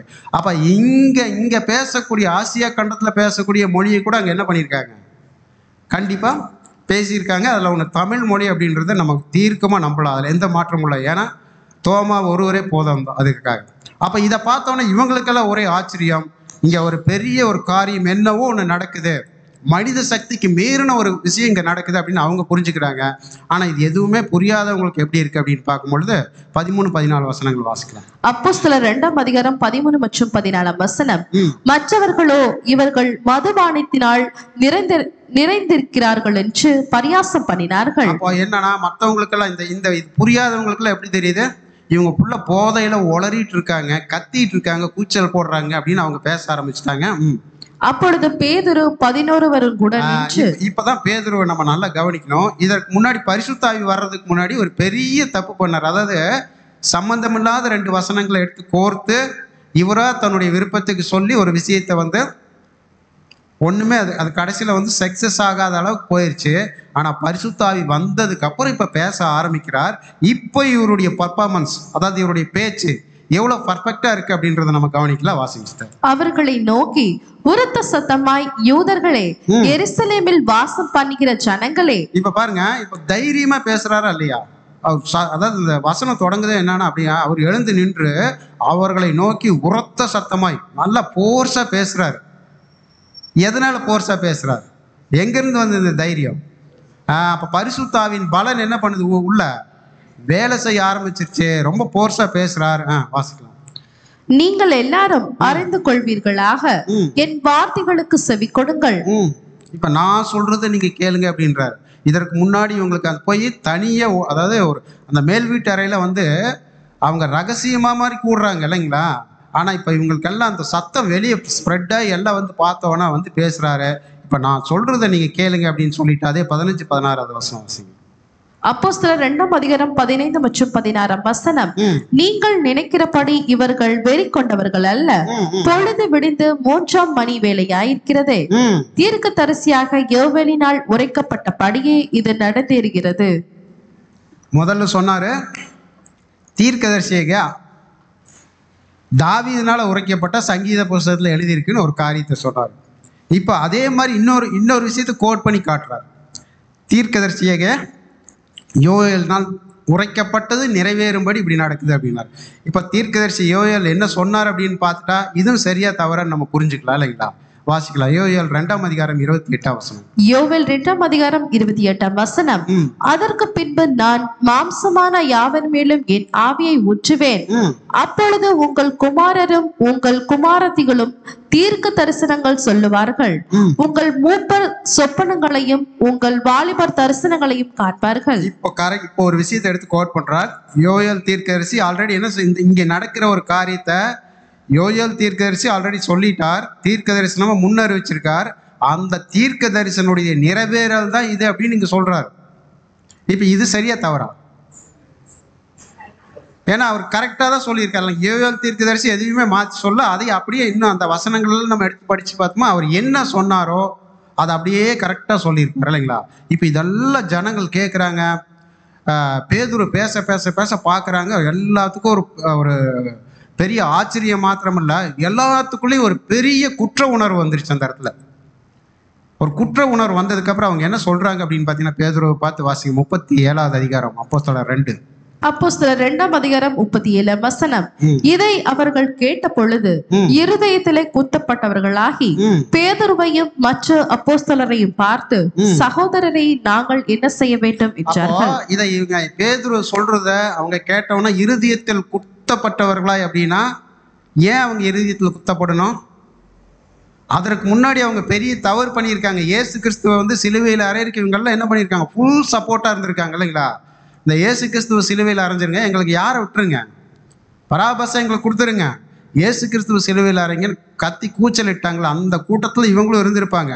இப்போ இவங்க பண்ணுந்தெல்லாம் ஐயோ நம்ம பெரிய தப்பு பண்ணிட்டோம் அப்படின்னு வந்து எல்லாத்துக்குள்ளேயும் ஒரு உணர்வு, குற்ற உணர்வு வருது. இப்போ நாங்கள் அடுத்தது என்ன செய்யணும் அப்படின்னு கேட்குறாங்க. அப்போ இந்த இடத்துல நம்மளுக்கு சம்பவங்களாம் தெரியும். கிட்டத்தட்ட 3000 பேர் ஒரு டைம் அப்படியே பேப்டிஸ்ட் எடுக்கிறாங்க இல்லைங்களா, பேதுருடைய பேச்சை கேட்டு. இதற்கப்புறம் வந்து இதுதான் ஊழியத்தின் ஆரம்பம். இப்போ இயேசு கிறிஸ்து என்ன சொல்லிட்டாருன்னா, நீ ஸ்டார்டிங் ஃபஸ்ட்டு நீங்கள் பரிசுத்த ஆவி வந்த உடனே எங்கே போய் ஊழியத்தை ஸ்டார்ட் பண்ணுங்க அப்படின்னு சொல்லிட்டாரு. ஃபஸ்ட்டு எருசலேம். இப்போ எருசலேமில் போய் ஒவ்வொரு வீடு வீடாக போய் பிரசங்கம் பண்ண முடியுமா? ஒரு வீடாக கூப்பிட்டு சொல்ல முடியுமா? அப்போ என்ன பண்ணுறாங்கன்னா, எருசலேம் ஜனங்கள் எல்லாரும் ஒரே இடத்துல கூடுற இடம் எது அப்படின்னு யோசிக்கிறாங்க. யோசிக்கும் பொழுது நல்லா அப்போவே அந்த பரிசுத்த ஆவி வழிநடத்தல் தெளிவாக இருக்குது. எல்லாருமே எங்கே தான் கூடுவாங்க? இன்றைக்கி நம்ம வந்து சண்டே ஆராதனை எங்கே தான் கூடுறோம்? இங்கே தான் வந்து கூடுறோம் இல்லைங்களா. அந்த மாதிரி அவங்க தேவாலயத்தில் வந்து கூடுறாங்க. நம்ம நேராக தேவாலயத்துக்கு போகலாம். ஆனாலும் இவங்க மனசுக்குள்ளே வந்து தேவாலயத்தில் போய் ஏற்கனவே அந்த பரிசேயர், சதுசேயர், வேதப்பாரகர் இல்லைங்களா, இவங்கெல்லாம் வந்து ஆசாரியர்கள், இவங்கெல்லாம் வெறித்தனமாக இருக்கிறாங்க. இயேசு கிறிஸ்துவ அந்த வெறியில தான் அவங்க கொல்றதுக்கு ஒப்பு கொடுத்தது. இப்போ பேதுரு மற்ற அப்போஸ்தலர்கள்லாம் இவங்களை பார்த்து தானே பயந்தே ஒழிஞ்சிட்டு இருக்காங்க. இப்போ நேராக அங்கே உள்ளே போய் பிரசங்கம் பண்ணணும். சும்மா விட்டுருவாங்களா? ஆனால் 2 பேரும் அப்போஸ்தலராகிய பேதுருவும் யோவானும் எந்திரிச்சு நம்ம இன்னைக்கு கரெக்டாக அந்த விஷயத்தை போய் செஞ்சிடணும், என்ன நடந்தாலும் பரவாயில்ல அப்படின்னு எந்திரிச்சு போகிறாங்க. போகும்பொழுது அங்கே ஒரு சம்பவம் நடக்குது. வாசிக்கலாம். அப்போஸ்தலர் 3ஆம் அதிகாரம் 1-2. அப்போஸ்தலர் 3ஆம் அதிகாரம் 1 மற்றும் 2 வசனம். ஜெப வேளையாக 9ஆம் மணி நேரத்திலே பேதுருவும் யோவானும் தேவாலயத்திற்கு போனார்கள். இப்போ தேவாலயத்துக்கு இவங்க எதுக்கு போறாங்க? தேவாலயத்துக்கு பேதுருவும் யோவானும் எதற்காக போறாங்க? ஜெபம் பண்றதுக்கு. இப்போ சூப்பரா இருக்குன்னு சொல்லிட்டாரு. அதாவது சுவிசேஷத்தை பிரசங்கிக்கிறதுக்கு. இயேசு கிறிஸ்து சுவிசேஷமா எதை தானே பிரசங்கி சொல்லியிருக்காரு? இந்த பூமியின் கடைசி வரை இருந்து எனக்கு சாட்சிகளாக இருப்பீங்க, என்னைய பிரசங்கிப்பா அப்படின்ட்டாரு. இப்போ இயேசு கிறிஸ்துவ தான் அவங்க பிரசங்கிச்சு ஆகணும். ஆனால் இயேசு கிறிஸ்துவ பேரவே சொல்ல முடியாது. அப்படி ஒரு சுச்சுவேஷன் நம்ம முதல்ல சொன்ன மாதிரி தான் இப்போ வரைக்கும். நேராக போகிறாங்க. ஆனால் அவங்களுக்கு அங்கே ஒரு சம்பவம் என்ன அப்படின்னு பார்த்தீங்கன்னா, அடுத்த வசனம் அப்படியே வாசிங்க. அப்பொழுது தன் தாயின் வயிற்றிலிருந்து சப்பானியை பிறந்த ஒரு மனுஷனை சுமந்து கொண்டு வந்தார்கள். தேவாலயத்திலே பிரவேசிக்கிறவர்களிடத்தில் பிச்சை கேட்கும்படி நாடோறும் அலங்கார வாசல் என்னப்பட்ட தேவாலய வாசலண்டையிலே வைப்பார்கள். இப்ப என்னன்னா, ஒரு சப்பானியை கொண்டு வந்து அங்க உட்கார வச்சிருவாங்க. அவங்க வந்து சபை ஆலயத்துக்குள்ள போயிட்டு வரவங்கள்ட்ட எல்லாம் பிச்சை கேட்டு உட்காந்துருப்பாங்க. இப்ப இந்த இது வசனம் என்ன சொல்லணும்னா, தன் தாயின் வயிற்றிலே பிறந்தது முதல் கொண்டு இவர் எப்படிதான் இருக்கிறாரு? ஒரு சப்பானியா இருக்கிறார். அவரை கொண்டு வந்து அப்படியே தூக்கிட்டு வந்து உட்கார வைக்கிறாங்க. ஆலயத்துக்கு போற வரவங்களாம் பிச்சை போடுவாங்க. முடிஞ்சவொன்னே அப்படியே தூக்கிட்டு போயிடுவாங்க. இது நடந்துட்டே இருக்கு. இப்ப பேதுரு யோவானு போறாங்க. இந்த ஒரு சம்பவம் அவனை கொண்டு வந்து உட்கார வைக்கிறாங்க. பேதுரு யோவானு நேரம் அந்த மனிதனுடைய பக்கத்துல போறாங்க. வாசிக்கலாம் 3ஆம் வசனம். அப்போஸ்தலர் 3ஆம் அதிகாரம் 3ஆம் வசனம். தேவாலயத்திலே பிரவேசிக்க போகிற பேதுருவையும் யோவானையும் அவன் கண்டு பிச்சை கேட்டான். இப்போ யோவானையும் பேதுருவையும் பார்த்து அந்த மனிதர் என்ன பண்றாரு? ஐயா, ஏதாவது தர்மம் பண்ணுங்க. நம்ம இதில் கேட்பாங்களா? ஆக்சுவலா கிட்டத்தட்ட அப்படிதான் இருக்கும் இல்லைங்களா? கேட்குறாங்க.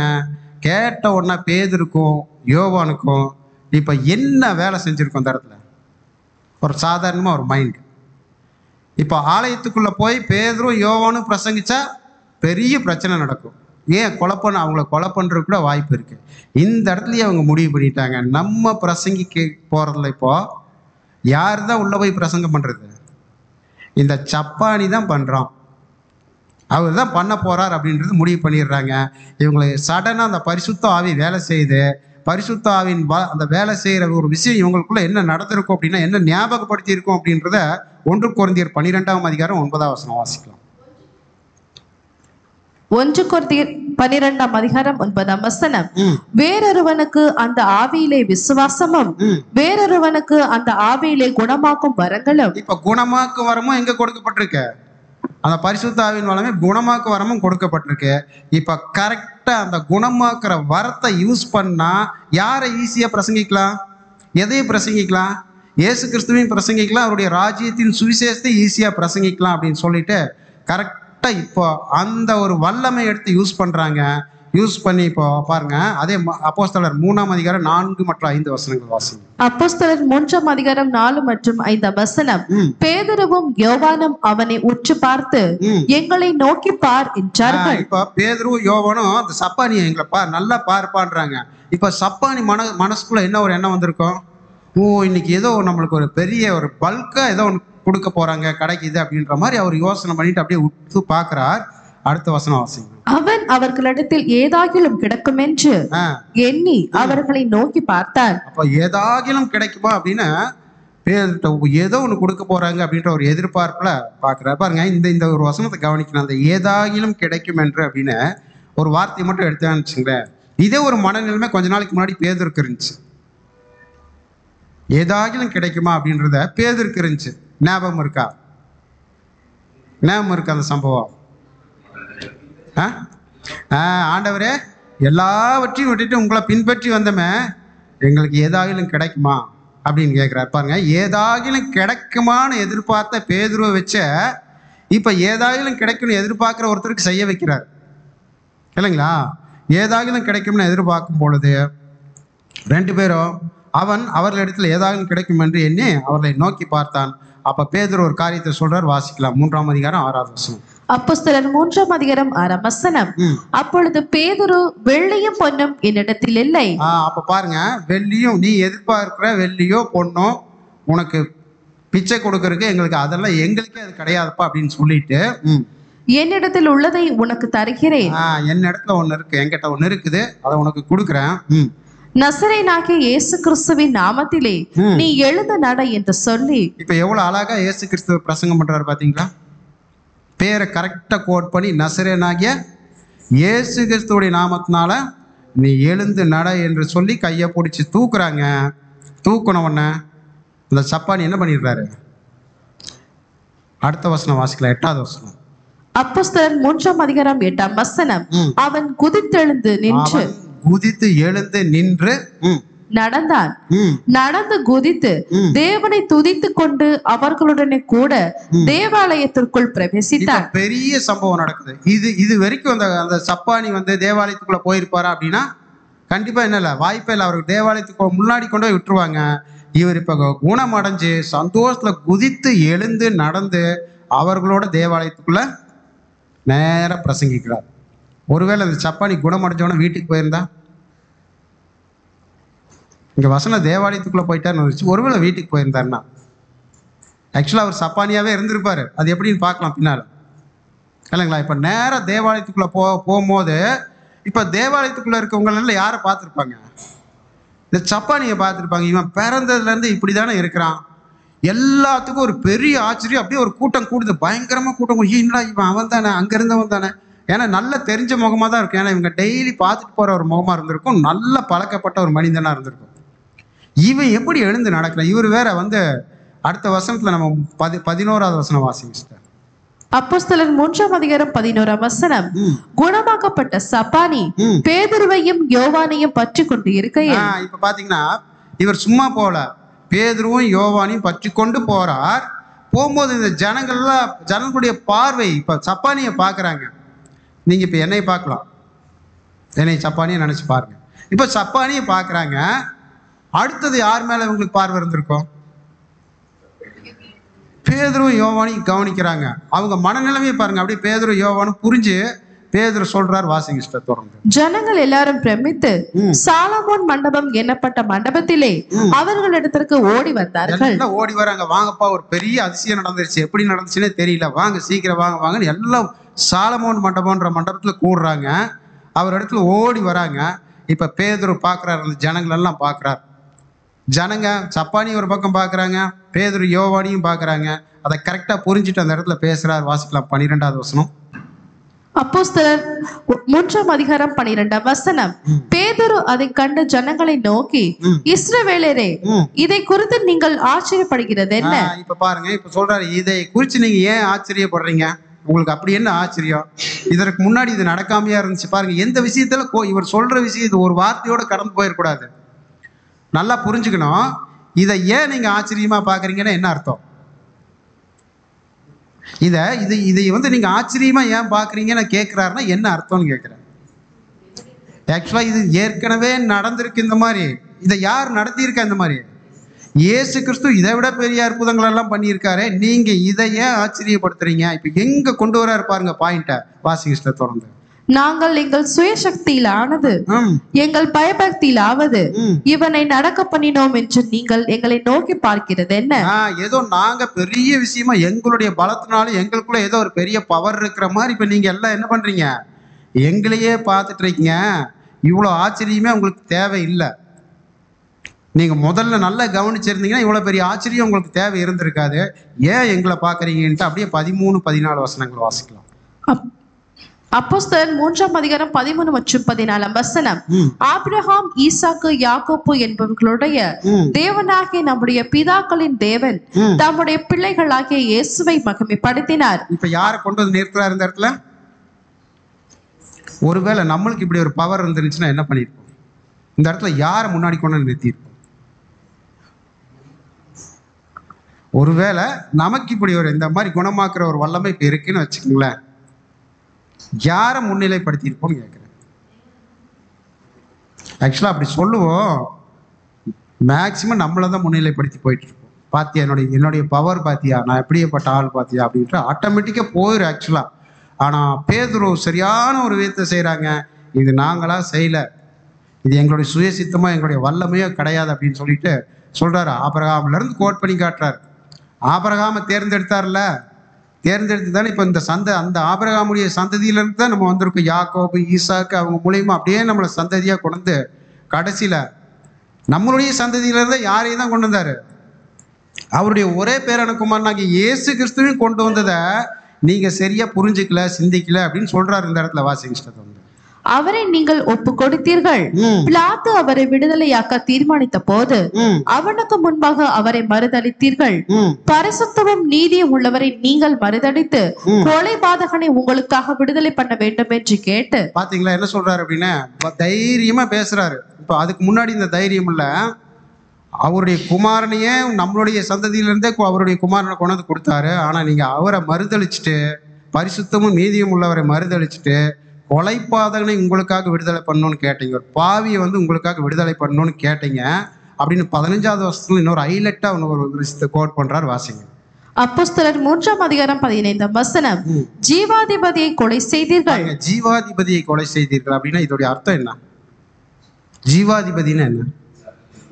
ஜீவனுக்கே அதிபதி, ஜீவனை கொடுக்கக்கூடிய அதிபதி. எல்லாம் நம்மளாம் எங்க போயிட்டோம்? பாவத்தின் சம்பளமாகிய மரணத்துக்குள்ள போயிட்டு இருக்கோம்.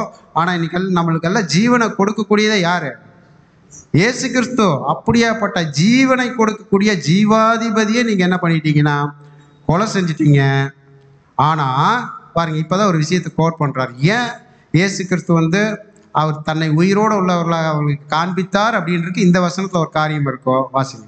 அவரை தேவன் மரித்தோரிலிருந்து எழுப்பினார், அதற்கு நாங்கள் சாட்சிகளா இருக்கிறோம். இப்ப சொல்றாரு பாத்தீங்களா, நீங்க எல்லாம் சேர்ந்து கொலை பண்ணிட்டீங்க, ஆனா தேவன் அவர் என்ன பண்ணிட்டாரு? உயிர் தெளிப்பிட்டாரு, அதுக்கு நாங்க சாட்சிகளா இருக்கோம். அதனாலதான் பேதுரு என்ன சொன்னார்னா, இதெல்லாம் கண்ணுல பார்த்தவங்க தான் இன்னொருத்தர் அப்போஸ்தலரா வரணும் அப்படின்னு சொன்னதுக்கு காரணம் என்ன அப்படின்னு பாத்தீங்கன்னா, இந்த உயிர் தெழுதல் எல்லாம் எல்லாத்துட்டும் என்ன பண்ணணும்? போல்ட்டா போய் பிரசங்கம் பண்ணணும். உயிர் தெழுதலின் நம்பிக்கை எல்லாத்துக்கும் கொடுக்கணும். அதுதான் ராஜ்யத்தின் சுவிசேஷம். அப்ப இதுக்கு வந்து அவர் உயிர் தெழுந்து போனதுக்கு நாங்களே சாட்சி அப்படின்ட்டார். நாங்க தான் சாட்சி, வேற யாரும் கிடையாது அப்படின்ற அளவுக்கு இயேசு கிறிஸ்துவ பிரசங்கிக்கிறார். இப்போ உடனே பிரச்சனை, பெரிய பிரச்சனையும் அந்த இடத்துல வெடிக்குது. எப்படி வெடிக்குது? நான் அப்போஸ்தலர் 4ஆம் அதிகாரம் 1ஆம் வசனம் வாசிக்கிறேன். அப்போஸ்தலர் 4ஆம் அதிகாரம் 1ஆம் வசனம். அவர்கள் ஜனங்களுடனே பேசிக் கொண்டிருக்கையில் ஆசாரியர்களும் தேவாலயத்து சேனை தலைவனும் சதுசேயரும் அவர்களிடத்தில் வந்து. இப்ப என்ன ஆச்சு? இவங்க ஜனங்களை கூப்பிட்டு எல்லாம் பேசிட்டு இருக்காங்க. ஜனங்கள் எல்லாம் ஒரே ஆச்சரியமா பேதுரு பேசுறத கேட்டு இருக்காங்க. இவங்களுக்கு உடனே அங்க ஒரு பிரச்சனை. தேவாலயத்து சேனை தலைவர், ஆசாரியர், இவங்க எல்லாம் கூட்டமா வராங்க. என்ன நடக்குது அப்படின்னு ஒரே பிரச்சனையில வராங்க. வந்து அடுத்த சம்பவம் நடக்குது பாருங்க, 2 மற்றும் 3 வசனங்கள். அப்போஸ்தலர் 4ஆம் அதிகாரம் 2 மற்றும் 3ஆம் வசனம். அவர்கள் ஜனங்களுக்கு உபதேசிக்கிறதினாலும் இயேசுவை முன்னிட்டு மரித்தோரிலிருந்து உயிர்த்தெழுதலை பிரசங்கிக்கிறதினாலும் இப்ப ஒரு விஷயம் தொடர்ந்து வந்துட்டே இருக்குது. எதை அவங்க முக்கியப்படுத்திட்டே இருக்காங்க? உயிர்த்தெழுதலை சொல்லிட்டே வராங்க இல்லைங்களா? அப்போ ராஜ்யத்துல முக்கியமான ஒரு காரியம் என்ன அப்படின்னா உயிர்த்தெழுதல்.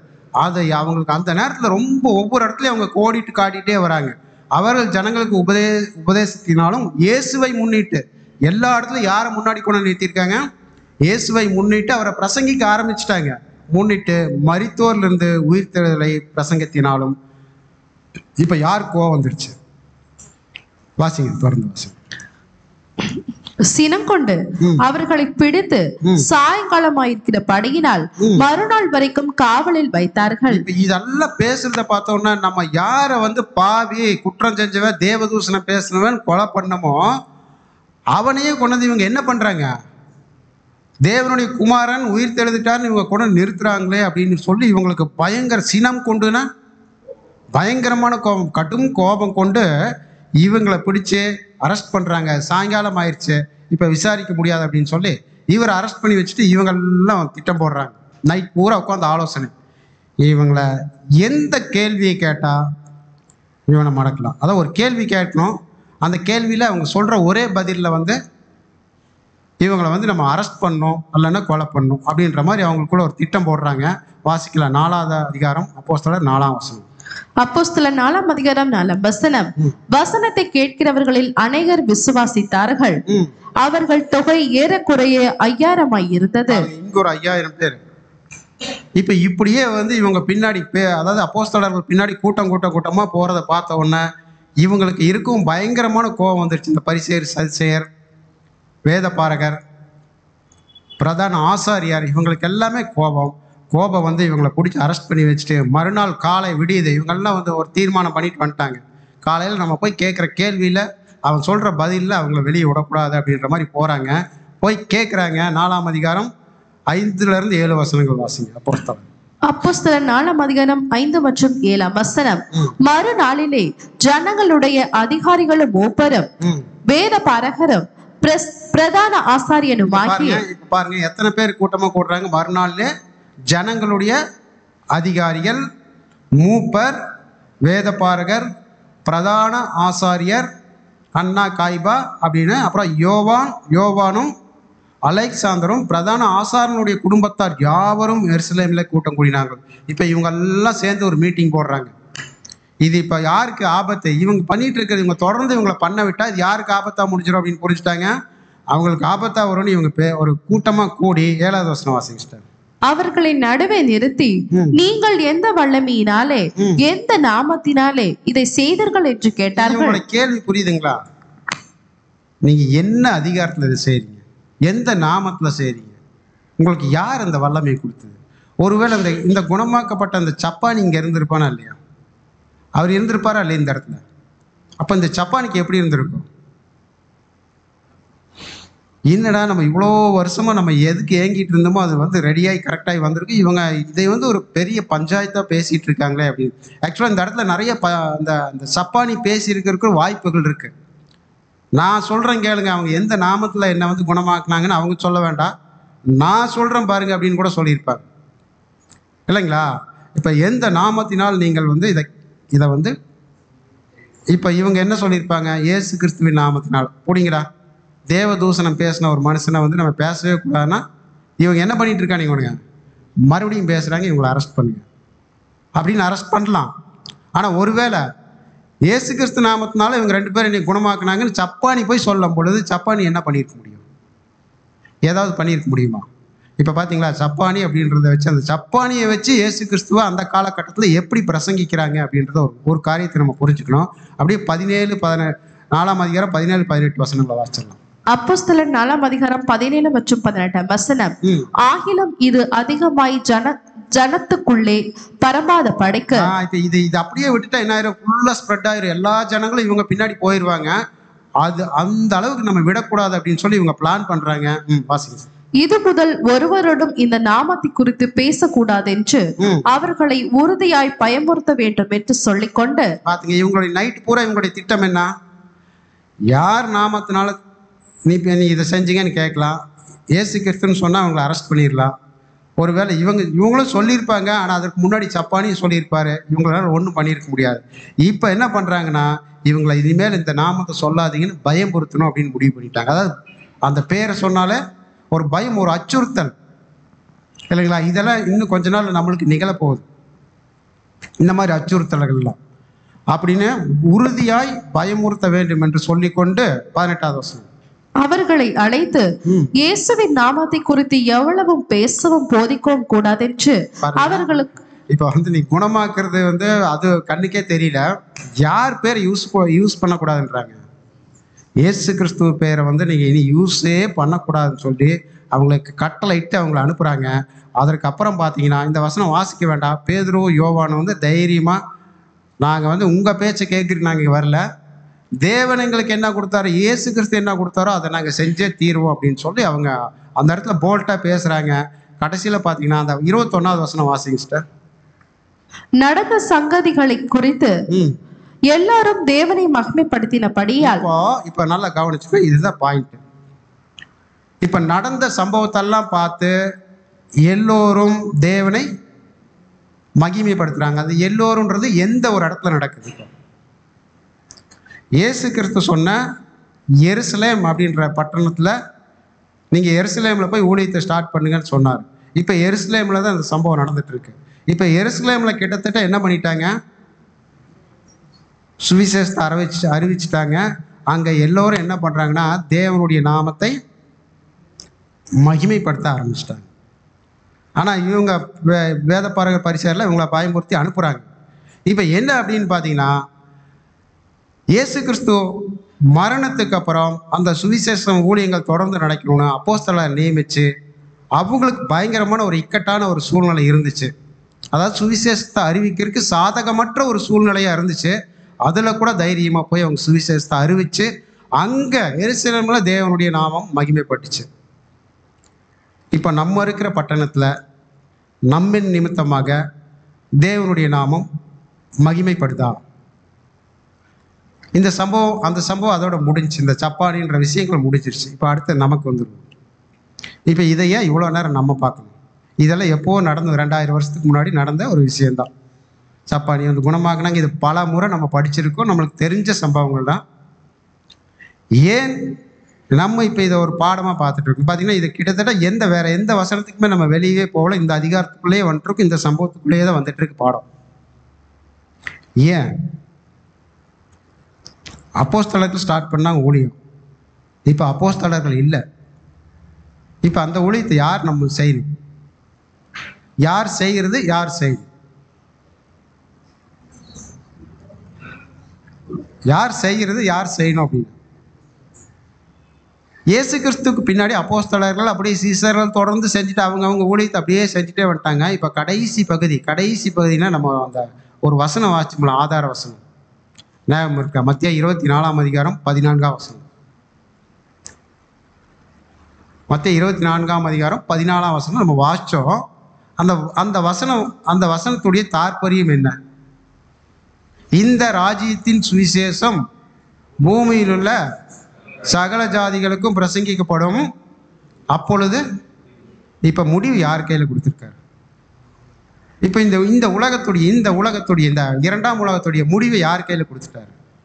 தேவன் யார் கையில் கொடுத்துருக்காரு?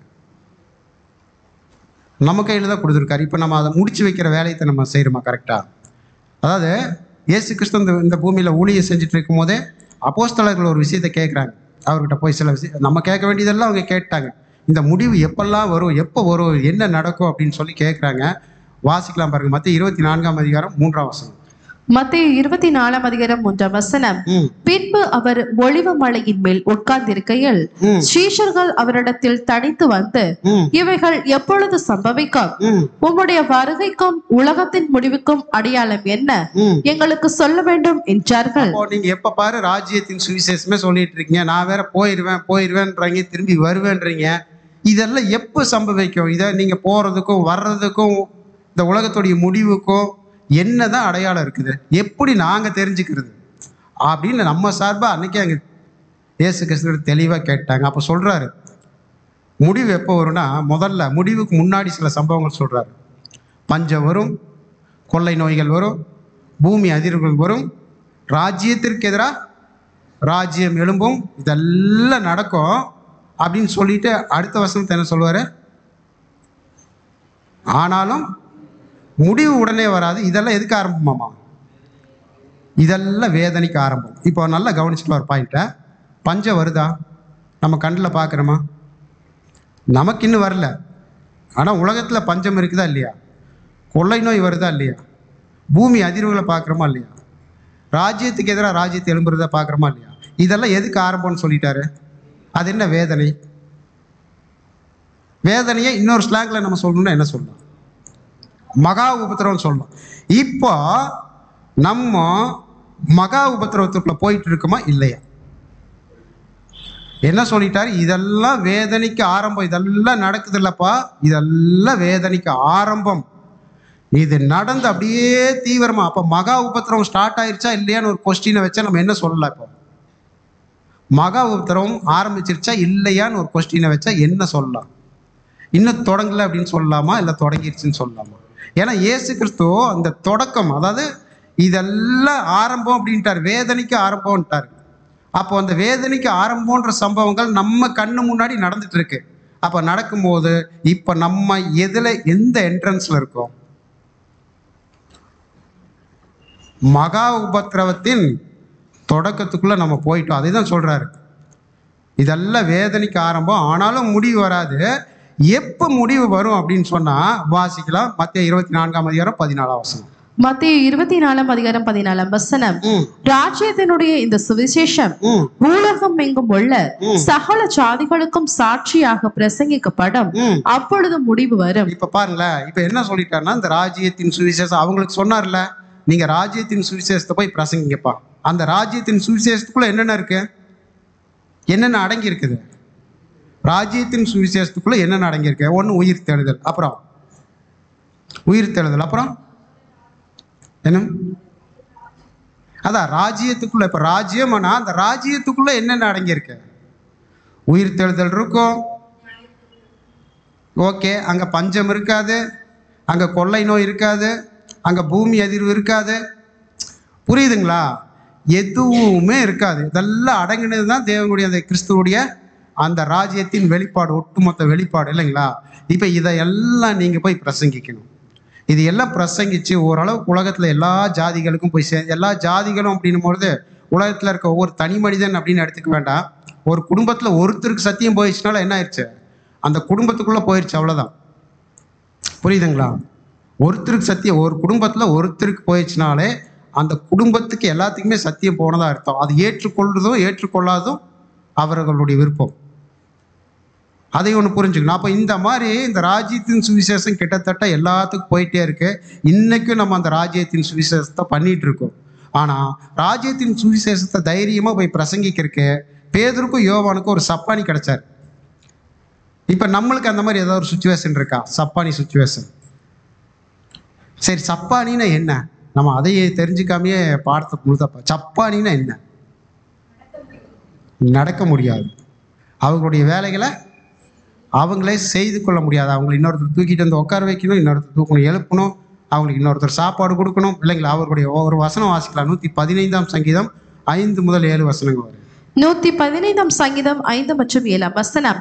அவைகளுக்கு வாயிருந்தும் பேசாது, அவைகளுக்கு வாயிருந்தும் பேசாது, அவைகளுக்கு கண்கள் இருந்தும் காணாது, அவைகளுக்கு காதுகள் இருந்தும் கேளாது, அவைகளுக்கு மூக்கிருந்தும் முகராது. பாருங்க, இதெல்லாம் அப்படியே யோசிச்சு பாருங்க.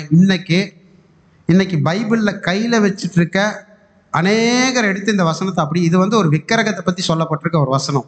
கிட்டத்தட்ட அந்த சப்பானி கண்டிஷன் தான். அவைகளுக்கு வாய் இருந்தும் பேசாது சத்தியத்தை. பைபிள் கையில் இருக்கு, வாய் இருக்கு, ஆனால் என்ன பண்ணாது? பேசாது. அவைகளுக்கு கண் இருந்தும் சத்தியத்துக்குள்ளே என்னென்ன இருக்குன்னு சத்தியத்தை ஆராய்ஞ்சு பார்க்குற கண்ணு மறைக்கப்பட்டிருக்கு. அவைகளுக்கு காதுகள் இருந்தும் சத்தியத்தை செவி கொடுக்க கேட்காத அளவுக்கு இருக்கு. அவைகளுக்கு மூக்கு இருந்து முகராது, அவைகளுக்கு கைகள் இருந்தும் தொடாது, அவைகளுக்கு கால்கள் இருந்தும் நடவாது. அப்போ கிட்டத்தட்ட ஒரு சப்பானி கண்டிஷன் இதுதான். அப்போ இன்னைக்கு பைபிளை கையில் வச்சுட்டு சத்தியத்தை அறியாதவர்கள் யாருடைய கண்டிஷன்ல இருக்காங்க? ஒரு சப்பானி கண்டிஷன்ல தான் இருக்காங்க. ஒரு காலத்தில் நம்ம யாரா இருந்தோம்? நம்மளும் சப்பானிகளை தான் இருந்தோம். நம்மளை பேதுரு யோவான் மாதிரி சில அப்போஸ்தலர்கள் வந்து குணப்படுத்தி எழுப்பி எங்கே கொண்டு வந்துட்டாங்க? இப்போ தேவ ஆலயத்துக்குள்ளே கொண்டு வந்துட்டாங்க, சத்தியத்துக்குள்ளே கொண்டு வந்துட்டாங்க இல்லைங்களா? சப்பானி குணமடைஞ்சு நேராக எங்கே போகிறாருன்னா, அவன் குதித்தெழுந்து நின்று நடந்தான். அவன் குதித்து தேவனை துதித்து கொண்டு அவர்களுடைய தேவாலயத்திற்குள் போனான். இன்னைக்கு இதே மாதிரி சப்பானிகள் எத்தனை லட்சம் பேர் இருக்காங்களா? நம்ம சப்பானிகளை நம்ம தேடி போகலாமா? இல்லை ஒருவேளை இந்த ராஜ்யத்தின் சுவிசேஷத்தை பிரசங்கிக்கணும் அப்படின்ற ஒரு கண்டிஷனில் ஒரு தீர்க்கமாக நம்ம போகும்போது இன்னொரு கொஸ்டின் வைக்கிறேன். அந்த தேவாலயத்துக்கு முன்னாடி இந்த சப்பானி கொண்டு வந்து யார் உட்கார வச்சது? யார் உட்கார வச்சிருப்பா? இது யாருடைய திட்டமாக இருக்கும்? ஆக்சுவலாக கிளீனாக தேவனுடைய திட்டம் தான். நீ பிரசங்கிக்க வேண்டாம், நீங்கள் தைரியமாக போங்க, ஏன்னா பரிசுத்தாவி உங்களுக்கு கொடுத்துட்ட, பரிசுத்தாவி உங்களை வழி நடத்தி கொண்டு போயிருன்னு சொல்லி சப்பானி அங்கே கொண்டு வந்து உட்கார வைக்கிறாரு. கிளீனாக சப்பானி மூலியமா சுவிசேஷத்தை சொல்லி சப்பானியும் தேவாலயத்துக்குள்ள அழைக்கிறது அப்படின்றது நம்ம எதை பார்க்கிறோம்னா, ஏசாயா 2ஆம் அதிகாரம் 2ஆம் வசனம் வாசிங்க. ஏசாயா 2ஆம் அதிகாரம் 2ஆம் வசனம். கடைசி நாட்களில் கர்த்தருடைய ஆலயமாகிய பர்வதங்களின் கொடி முடிவில் ஸ்தாபிக்கப்பட்டு மலைகளுக்கு மேலாய் உயர்த்தப்படும். அப்ப இது நடக்கணும்னா கடைசி நாட்களில் கர்த்தருடைய ஆலயமாகிய பர்வதங்களின் கொடுமுடியில் ஸ்தாபிக்கப்பட்ட என்ன அர்த்தம்? இது இதெல்லாம் நமக்கு ரொம்ப ஈஸியா தெரிஞ்ச அர்த்தம். பர்வதம்னா எதை குறிக்குது? ராஜ்யம் இல்லைங்களா? பர்வதங்களுக்கு மேல ஸ்தாபிக்கப்படுதுன்னா அப்ப இங்க இருக்கிற உலகத்து ராஜ்யங்களுக்கு மேல ஒரு ராஜ்யம் ஸ்தாபிக்கப்படுது, கிறிஸ்துவின் ராஜ்யம். அந்த ராஜ்யத்துக்குள்ள எல்லாரும் என்ன வருவாங்களாமா? என்ன நடக்குமாமா? போவோம் எல்லா ஜாதிகளுக்கும் அது ஓடி வருவாங்களாமா. சும்மா ஓடி வந்துருவாங்களா எல்லா ஜாதிகளும்? அவங்கள போய் கூப்பிடணும்ல, எழுப்பி சப்பானிகளா உட்காந்துருக்குறது. இப்ப அந்த வேலை தானே நடந்துட்டு இருக்கு. இப்போ சப்பானிகளை எத்தனை சப்பானிகளை நம்ம குணப்படுத்தி இருக்கோம், எழுந்து நிற்க வச்சு தேவாலயத்துக்குள்ள கொண்டு வந்திருக்கோம். இதான் கொஸ்டின். அன்னைக்கு பேதுருக்கும் யோவானுக்கும் அப்போஸ்தலர் கொடுத்த வேலையை அவங்க செஞ்சு முடிச்சுட்டாங்க. இப்போ தொடர்ச்சி நம்மளுக்கு கொடுத்துட்டாரு. நீங்கள் செஞ்சு முடிச்சாதான் இந்த உலகத்தில் முடிவுன்ட்டாரு. அப்போது இன்னொரு காரியத்தை நம்ம ஞாபகம் வச்சுக்கணும். நம்ம அந்த ஊழியத்தை செஞ்சு முடிச்சாதான் இந்த உலகத்துக்கே ஒரு முடிவு. அப்படின்னா இன்னைக்கு உலகத்தில் இவ்வளோ துன்பங்கள், தொல்லைகள், உபத்திரவங்கள் நடக்கிறதுக்கு யார் காரணம்? இப்படி யோசிச்சு பார்க்கலாம். இன்னைக்கு நடக்கிற எல்லா விதமான துன்பத்துக்கு யார் காரணமா இருக்கா? ஆக்சுவலாக நம்மளே இன்னும் சப்பானியா இருக்கிறோன்ற கண்டிஷன். புரியுதுங்களா? நம்ம இன்னும் சரியான விதத்தில் எழுந்து நடந்து தேவாலயத்தில் உட்காந்து மறுபடியும் வெளியே இருக்க சப்பானிகளை கூட்டிகிட்டு வர வேலைகளை இன்னும் ஸ்பீடாக செய்யலை. அதுதான் காரணம். அந்த வேலையை செஞ்சுட்டா எல்லாரும் தேவனுடைய அந்த பர்வதத்துக்குள்ள வர ஆரம்பிச்சிருவாங்க. இப்போ சப்பானிக்கு ஆலயத்துக்குள் போக முடியாத மாதிரி ஒரு தடை என்ன இருந்துச்சு அப்படின்னு பார்த்தீங்கன்னா, அதே மாதிரி தான் நிறைய சப்பானிகளுக்கு இருக்கு. வாசிக்கலாம். 2 கொரிந்தியர் 4ஆம் அதிகாரம் 4ஆம் வசனம். 2 கொரிந்தியர் 4ஆம் அதிகாரம் 4ஆம் வசனம். தேவனுடைய சாயலாய் இருக்கிற கிறிஸ்துவின் மகிமையான சுவிசேஷத்தின் ஒளி அவிசுவாசிகள் ஆகிய அவர்களுக்கு பிரகாசமாயிருக்காத படிக்க இப்பிரபஞ்சத்தின் தேவனானவன் அவர்களுடைய மனதை குருடாக்கினார். வெளியே இருக்கிற அநேகருடைய மனதை என்ன பண்ணி வச்சிருக்கான்? பிரபஞ்சத்தின் தேவனானவன் குருடாக்கி வச்சுட்டானோ. அதான் சப்பானியாவே வச்சு பிச்சை எடுக்க வச்சுட்டு இருக்கான். இப்ப மட்டும் அந்த பிச்சை எடுக்கிறதுனா என்ன அப்படின்னு பார்த்தீங்கன்னா, ஒரு கஷ்டம் போனா தலையில ஒரு ப்ரேயர் பண்ணி, சரி உங்களுக்கு சமாதானம், உங்களுக்கு சரியாயிரும் போகும். அந்த நேரத்தில் ஒரு சின்ன ஆறுதல், ஒரு ரூபா 2 ரூபா பிச்சை போடுற மாதிரி. புரியுதுங்களா? இப்போ அந்த மாதிரி அநேக சப்பானிகள் இருக்காங்க. நம்மளும் அந்த கண்டிஷன்ல இருந்து தேவன் நம்மளை அதை கொண்டு வந்துட்டார். இப்போ என்ன அப்படின்னா, நம்மளை கொண்டு அநேக சப்பானிகளை குணமாக்குறீங்க. எப்படி பேதுரு ஏதாவது எனக்கு கிடைக்குமா ஆண்டவரேன்னு எதிர்பார்த்தவரை நீ கேட்க வேண்டாம், நீயே கொடுன்னு கொடுக்க வச்சார்ல. இன்னும் நிறைய பேர் ஏதாகிலும் கிடைக்குமான்னு எதிர்பார்த்துட்டு இருக்காங்க. அவங்களுக்கு நீ போய் கொடுன்ற ஸ்தானத்தில் வச்ச மாதிரி இன்னைக்கு நம்ம ஒரு நாளைக்கு ஏதாகிலும் நமக்கு கிடைக்குமான்னு எதிர்பார்த்துட்டு இருந்தோம். இன்னைக்கு நம்மளை வச்சு அநேகருக்கு கொடுக்குற ஒரு இடத்துல நம்மளை கொண்டு வந்து வச்சிருக்காரு. நம்ம அந்த காரியத்தை எப்படி செய்கிறோம்? அவங்க மாதிரி அதற்காக நம்ம வாழ்க்கையை அர்ப்பணம் பண்ணிட்டு இருக்குமா? ஒரு பகுதியாக அதை அர்ப்பணம் பண்ணுறோமா அப்படின்னு பார்த்தீங்கன்னா, அநேக நேரங்கள் நம்ம உலகத்துக்கு இப்போ இங்கே உட்கார்ற வரைக்கும் எல்லாமே ஓகே. ஆனால் இதை கடந்து வெளியே போகும்போது என்ன பண்ணிடுறோம் அப்படின்னு பார்த்தீங்கன்னா, நமக்கு கொடுத்த பொறுப்பு மறந்துடுறோம். இயேசு கிறிஸ்து ஒரு பெரிய ஒரு விஷயத்தை சொல்லியிருக்காரு. வாசிக்கலாம். யோவான் 14ஆம் அதிகாரம் 12ஆம் வசனம். யோவான் 17ஆம் அதிகாரம் 12ஆம் வசனம். மெய்யாகவே மெய்யாகவே நான் உங்களுக்கு சொல்லுகிறேன், நான் என் பிதாவினிடத்திற்கு போகிறபடியினால் என்னை விசுவாசிக்கிறவன் நான் செய்கிற கிரியைகளை தானும் செய்வான். பாருங்க, நல்லா கவனிக்கணும். இங்க இருந்து என்னை விசுவாசிக்கிறவன் நான் செய்கிற கிரியைகளை தானும் செய்வான். வாசிங்க இடத்துல.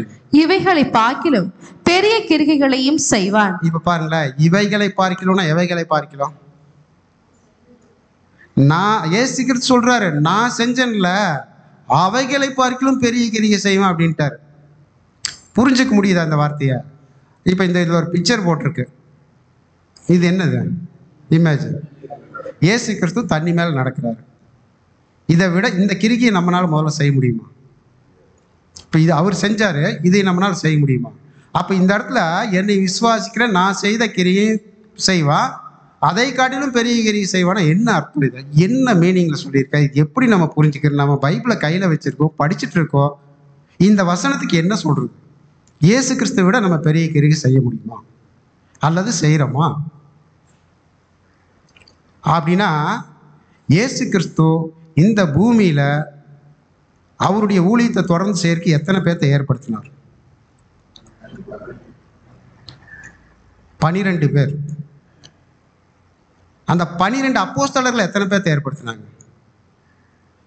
நம்ம வாசிக்கும் போதே ஒரு இடத்துல 3000 பேர், இன்னொரு இடத்துல இப்ப இயேசு கிறிஸ்துவை காட்டிலும் பெரிய கிரியே இல்லையா? அது புரியுதுங்களா? இயேசு கிறிஸ்துவை காட்டிலும் இது பெரிய கிரியே இல்லையா? எல்லாம் இயேசு கிறிஸ்துக்கு மேலையா அப்படின்ற மாதிரி நினைக்கிறீங்க. அவரு தான் சொல்லியிருக்காரு, என்னை விசுவாசிக்கிறவன் நான் செஞ்சது மாதிரியும் செய்வான். சரிங்களா? நான் செஞ்ச மாதிரி 12 பேர்த்தையும் சத்தியத்துக்குள்ள கொண்டு வருவான். நான் செய்யாத வித 3000 பேர்த்தையும் கொண்டு வருவான் அப்படின்ட்டாரு. இந்த அர்த்தத்தில் எடுத்துக்கணும். நம்ம வேற இதுலலாம் இயேசு கிறிஸ்துடைய கிரிகையை விட நம்ம பெரிய கிரியை செய்ய முடியாது. ஆனால் அவர் சொன்ன ஒரு விஷயம் இந்த பாடத்தில் இந்த கண்ணோட்டத்தில் பார்த்தோமா அப்படியே பொருந்தக்கூடியதாக இருக்கும். அப்போ நம்மனால இப்போ பாரு, நினச்சி பாருங்களேன். இப்போ இந்த சென்னையில் இந்த சத்தியம் முதல் முறை எத்தனை பேர்த்துக்குள்ளே போயிருக்கோம்? சென்னை பட்டணத்தில் இந்த நம்மளுடைய இந்த ராஜ்யத்தின் சத்தியன்றதை விட வேணும், இந்த ராஜ்யத்தின் சுவிசேஷம் முதல் முறை அங்கே வரும்போது எத்தனை பேர்த்துக்கு போயிருக்கோம்? ஏதாவது ஒரு சில பேருக்கு, ஒருத்தர் கூட வந்திருக்கலாம், ஒருத்தர்ல இருந்து கூட ஆரம்பிச்சிருக்கலாம். இன்னைக்கு அப்படியே அந்த சென்னை முழுவதும் நம்ம ஒரு கணக்கு எடுத்து பார்த்தோம்னு வச்சுக்கோங்களேன், அந்த ஆரம்பத்துல இருந்து அதே அளவு இருந்திருக்குமா, இல்லை அதை விட பெருகி இருக்குமா? இதுதாங்க பெரிய கிரிகை. அப்போ இன்னும் இது முடிவுக்குள்ள வரணும். அப்போ இது எப்படி? நம்மளால அந்த அளவுக்கு நம்மளுக்கு வல்லமை இல்லையே, நம்மளுக்கு அந்த அதிகாரம் இல்லையே அப்படின்னு நமக்குள்ள நம்மளே அவிசுவாசிகளாக மாறியக்கூடாது. இயேசு கிறிஸ்துவை முழுமையாக விசுவாசிக்கணும். அதான் சொல்லிட்டார், மெய்யாகவே மெய்யாகவே நான் உங்களுக்கு சொல்கிறேன், நான் என் பிதாவின் இடத்துக்கு போகிறப்பல என்னை விசுவாசிக்கிறவன் இயேசு கிறிஸ்து மேலே முழு விசுவாசம் வச்சு அதை செஞ்சோமா ஈஸியாக செஞ்சு முடிச்சிடலாம். ஏன் அப்படின்னா ரோமர் 15ஆம் அதிகாரம் 13ஆம் வசனம். ரோமர் 15ஆம் அதிகாரம் 13ஆம் வசனம். பரிசுத்த ஆவியின் பலத்தினாலே உங்களுக்கு நம்பிக்கை பெருகும் படிக்கு. இப்ப யாரு கொடுத்திருக்காரு? நமக்குள்ள பரிசுத்த ஆவியின் வல்லமை நமக்கு கொடுத்துட்டாரு. அதுல விசுவாசம் நம்பிக்கை பெருங்குபடிக்கு நம்பிக்கையின் தேவன் விசுவாசத்தினால் உண்டாகும் எல்லாவித சந்தோஷத்திலும் சமாதானத்திலும் உங்களை நிரப்புவாராக. பரிசுத்த ஆவி உங்களுக்கு கொடுத்துட்டாரு, நீங்க கவலைப்படாதீங்க. நீங்க இந்த சுவிசேஷத்தை அறிவிக்கணும்ன்ற ஒரு குறிக்கோள்ல போங்க. சப்பானி அங்க ரெடியா என்ன பண்ணிருப்பாரு? அவரு ஒரு சப்பானியை உட்கார வச்சிருப்பாரு, ஒன்றுக்கு மேற்பட்ட சப்பானிகளை உட்கார வச்சிருப்பாங்க. நம்ம போய் அவங்களை என்ன பண்ண வேண்டியதுன்னா, இயேசுவின் நாமத்தினால் நீ எழுந்து நட அப்படின்னு சொல்ற ஒரு காரியம் தான். அப்படின்னு நம்ம சத்தியத்தை சொல்லியிருந்தா சத்தியத்துக்குள்ள கொண்டு வர ஒரே ஒரு விஷயம் தான் நம்ம செய்யணும். இது ரொம்ப கஷ்டமான வேலைகளா? இது பேதுரு யோவான் செஞ்சதை விட இது கஷ்டமான வேலையா? ஒருத்தருக்கு போய் சத்தியம் சொல்லி கூட்டிகிட்டு வர்றது கஷ்டம், ஈஸியான வேலையை அப்படின்னு நினைக்கிறீங்களா? எல்லாம் ஒரே ரியாக்ஷனில் பார்க்குறீங்க. அதான் சொல்லிட்டாரு, என் மேலே வச்சிருக்க அந்த நம்பிக்கையில் போனீங்கன்னா நான் உங்களுக்கு என்ன வாக்கு தத்தமாக கொடுத்துட்டேன், பரிசுத்தாவியை கொடுத்துட்டேன். நீங்கள் போங்க, மற்றதெல்லாம் அங்கே ஆட்டோமேட்டிக்காக நடக்கும். அங்கே போன பாருங்கள், போய் டக்குன்னு போனாங்க, செஞ்சாங்க. கடைசியில் அந்த சப்பானிகளே போய் உள்ளே அறிவிச்சிட்டாங்க. சப்பானியே போய் அறிவிச்சார். அதே மாதிரி இந்த உலகத்துக்கு முடிவு வரும்னா நம்மளும் என்ன பண்ணணும் அப்படின்னு பார்த்தீங்கன்னா, நம்ம நேரத்தை வேஸ்ட் பண்ணிகிட்டே இருக்கக்கூடாது. கிடைக்கிற சந்தர்ப்பத்தில் இதுக்காக பயன்படுத்திக்கணும். அது எப்படியா ஒருவேளை ஒருத்தர் போய் சொல்லி எழுப்புறதா அப்படின்றத ஒரு ட்ராக்ஸ் கொடுக்குற வேலையாக இருக்கலாம், எதுவாக இருந்தாலும் இருக்கலாம். அதனால தான் இன்றைக்கி உலகத்தில் இந்த அறுவடை ஊழியங்கள் மிக தீவிரமாக நடந்துட்டு இருக்கு. அதாவது உலகத்தில் சீக்கிரம் முடிவுக்கு வரணும் அப்படின்றதுக்காக வேண்டி அதில் நம்ம எந்த இடத்துல இருக்கணும் அப்படின்றத பார்க்கணும். ஏன் அப்படின்னா இந்த ஒரு விஷயம் எவ்வளோ பெரிய ஒரு மகிமையான விஷயம் அப்படின்றத வாசிக்கலாம். லூக்கா 17ஆம் அதிகாரம் 15ஆம் அதிகாரம் 17ஆம் வசனம். லூக்கா 15ஆம் அதிகாரம் 17ஆம் வசனம். அது போல மனம் திரும்ப அவசியமில்லாத 99 நீதிமான்களை குறித்து சந்தோஷம் உண்டாகிறதை பார்க்கலாம், மனம் திரும்புகிற ஒரே பாவியின் நிமித்தம் பரலோகத்தில் மிகுந்த சந்தோஷம் உண்டாயிருக்கும் என்று. ஒரு சப்பானி குணமாயிட்டா யாருக்கு சந்தோஷமாமா? பெரிய சந்தோஷம் பரலோகத்தில். நம்ம என்ன நினச்சிக்கிறோம், இப்போ 50 பேர் பேசிக் கிளாஸ் கேட்டு ஒருத்தர் பேப்டிஸ் எடுத்தாங்கன்னு வச்சுக்கல, நம்மளுடைய மனநிலை எப்படி இருக்கு? எப்படி இருக்கு நம்ம மனநிலை? பயங்கர சந்தோஷமா இருக்கா? ஆனால் வசனம் என்ன சொல்றதுன்னா, ஒரு ஆடு மனம் திரும்பிச்சுன்னா போதும். அது தேவனுடைய ஒரு இதுதான். அதை பற்றி நம்ம கவலையே பட வேண்டியதில்லை. ஒருத்தர் அதில் வந்தாலும் மிகுந்த சந்தோஷப்படுதான் பரலோகம். அப்போ பரலோகத்துக்கே சந்தோஷத்தை கொடுக்கக்கூடிய ஒரே ஒரு வேலை என்ன வேலை? பரலோகத்துக்கு சந்தோஷம்னா என்ன அர்த்தம்? தேவ தூதர்கள், இயேசு கிறிஸ்து எவ்வளோ எல்லாத்துக்கும் ஒரு பெரிய சந்தோஷத்தை கொடுக்கக்கூடிய ஒரு வேலையை நம்ம கையில் கொடுத்து சந்தோஷப்படுத்த சொல்லிட்டு இருக்காங்க. ஆனால் நம்ம தனிப்பட்ட சந்தோஷத்தை பார்த்துட்டு போகிறதுக்கே நமக்கு நேரம் பத்த மாட்டேங்குது. அப்போ இந்த ஒரு காரியத்தை புரிஞ்சுக்கணும். இன்னைக்கு அநேக சப்பானிகளை எழுப்பக்கூடிய ஒரு வேலைகளை நமக்கு கொடுத்துருக்காரு. அதை நம்ம எந்த அளவுக்கு செஞ்சுட்டு இருக்கோம், செய்கிற ஊழியத்தில் எந்த இடத்துல நம்ம இருக்கிறோம் அப்படின்றத ரொம்ப கவனிக்கணும்.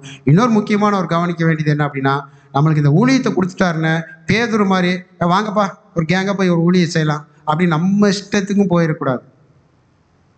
நம்மளுடைய சுய சித்தத்தை வச்சு போயிடக்கூடாது. தேவனுடைய வழி நடத்துதல் நம்ம அதுக்கு தேவைப்படுது. இதையும் நம்ம கவனிக்க வேண்டியவங்களா இருக்கும். ஜாக்கிரதையாக, அதான் ரொம்ப ஜாக்கிரதையாக ஹேண்டில் பண்ண வேண்டிய ஒரு காரியம். வாசிக்கலாம். அப்போஸ்தலர் 13:33.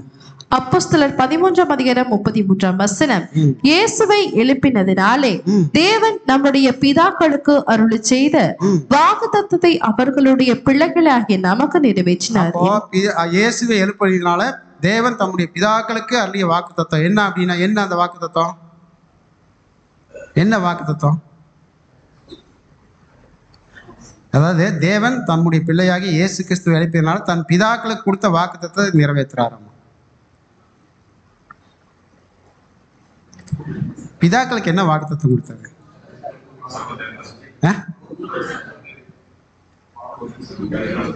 ஆசீர்வாதிக்கப்படும். ஓகே, அந்த ஆசீர்வாதம் கரெக்ட் தான். அந்த ஆசீர்வாதம் தான் என்ன? எல்லாத்துக்கும் ஜீவனை கொடுக்கக்கூடிய ஒரு ஆசீர்வாதம். இது சாதாரண ஜீவன் இல்லை, இல்லைங்களா? பெரிய, அதாவது ஒரு ஜீவன், இந்த நம்ம நித்திய ஜீவன் அப்படின்னு சொல்லுவோம், சாவாமைன்னு சொல்லுவோம். ரெண்டு ஒன்றா? வேற வேற, இல்லைங்களா? அப்போ அந்த மாதிரி ஒரு மகத்தான ஒரு காரியத்தை கொடுக்கறதுக்கு தேவன் சித்தமாக இருக்கிறார். அந்த வேலைகள் நமக்கு கொடுத்துருக்காரு. அப்போ என்ன அப்படின்னு பார்த்தீங்கன்னா, அவருடைய பிள்ளைகளாகிய நமக்கு நிறைவேற்றினார் என்று நாங்கள் உங்களுக்கு சுவிசேஷமாய் அறிவிக்கிறோம். இப்போ சுவிசேஷம்ன்ற ஒரு விஷயமே கடைசி வரைக்கும் இப்போ இந்த பாயிண்ட் எதுக்குள்ளே வந்துருச்சுன்னு பார்த்தோம்னா, இந்த பாடத்தில் வசனங்களை எடுத்து பார்க்கும்போது முக்கியமாக இதில் எதை அடையாளப்படுத்தியிருக்காரு? உயிர்த்தெழுதல். மனிதன் மரணத்திலிருந்து மீட்டு கொண்டு வர ஒரு பெரிய காரியம் அதாவது ராஜ்யத்தில் பிரதானமாக நடக்கக்கூடிய ஒரு விஷயமா இருக்குது. அதை இன்னைக்கு உலகமே எதை பார்த்து பயந்து நடங்கிட்டு இருக்கு அப்படின்னு பார்த்தீங்கன்னா, ஒரு மனுஷனை மிகவும் பாதிக்கக்கூடிய ஒரு காரியம் என்ன? மரணம் தான். முதல்ல அந்த மரணத்திலிருந்து இப்படி ஒரு மீட்பு இருக்கு, ஒரு உயிர்த்தெழுதல் இருக்குன்னு சொல்றது என்னதான்? ஒரு நற்செய்தி தான், இல்லைங்களா? இப்போ இதையெல்லாம் சொல்லி கொண்டு அவங்கள கரெக்டாக எல்லாத்தையும் அந்த தேவனுடைய பர்வதத்துக்குள்ளே கூட்டிட்டு வாங்க. அப்பொழுது என்ன ஆகும் அப்படின்னு பார்த்தீங்கன்னா, இன்னைக்கு இருக்கிற இந்த துன்பத்துக்கு, இந்த உபத்திரவத்துக்கு, சஞ்சலத்துக்கு, ஒட்டுமொத்தமாக இன்னைக்கு இருக்கிற அந்த மரணத்துக்கு முழுமையாக விடுதலை கிடைக்கும். அந்த விடுதலை கிடைச்ச இந்த பூமியே வந்து பரலோகமாக மாறுறதுக்கு உண்டான ஒரு பொறுப்பை தேவன் நம்ம கையில் கொடுத்துருக்காரு. அந்த பெற்றுக்கொண்ட அந்த வாய்ப்பை ஒவ்வொரு நாள் நம்ம அசட்டை செய்து விடாதபடி நேர்த்தியாய் பற்றி கொண்டு அதை பயன்படுத்தி நாமும் நமக்கு பின்னுள்ளவர்களும் தேவனுடைய ராஜ்யத்தில் பிரவேசிக்க கேட்ட சத்திய வசனங்களை தேவன் தாமே நம்ம ஒவ்வொருவருக்கும் ஆசீர்வாதமாக மாற்றி தருவாராக. பொறுமையோடு கேட்டவங்களாக யாவரையும் தேவன் தாமே ஆசீர்வதிப்பாராக. ஆமென்.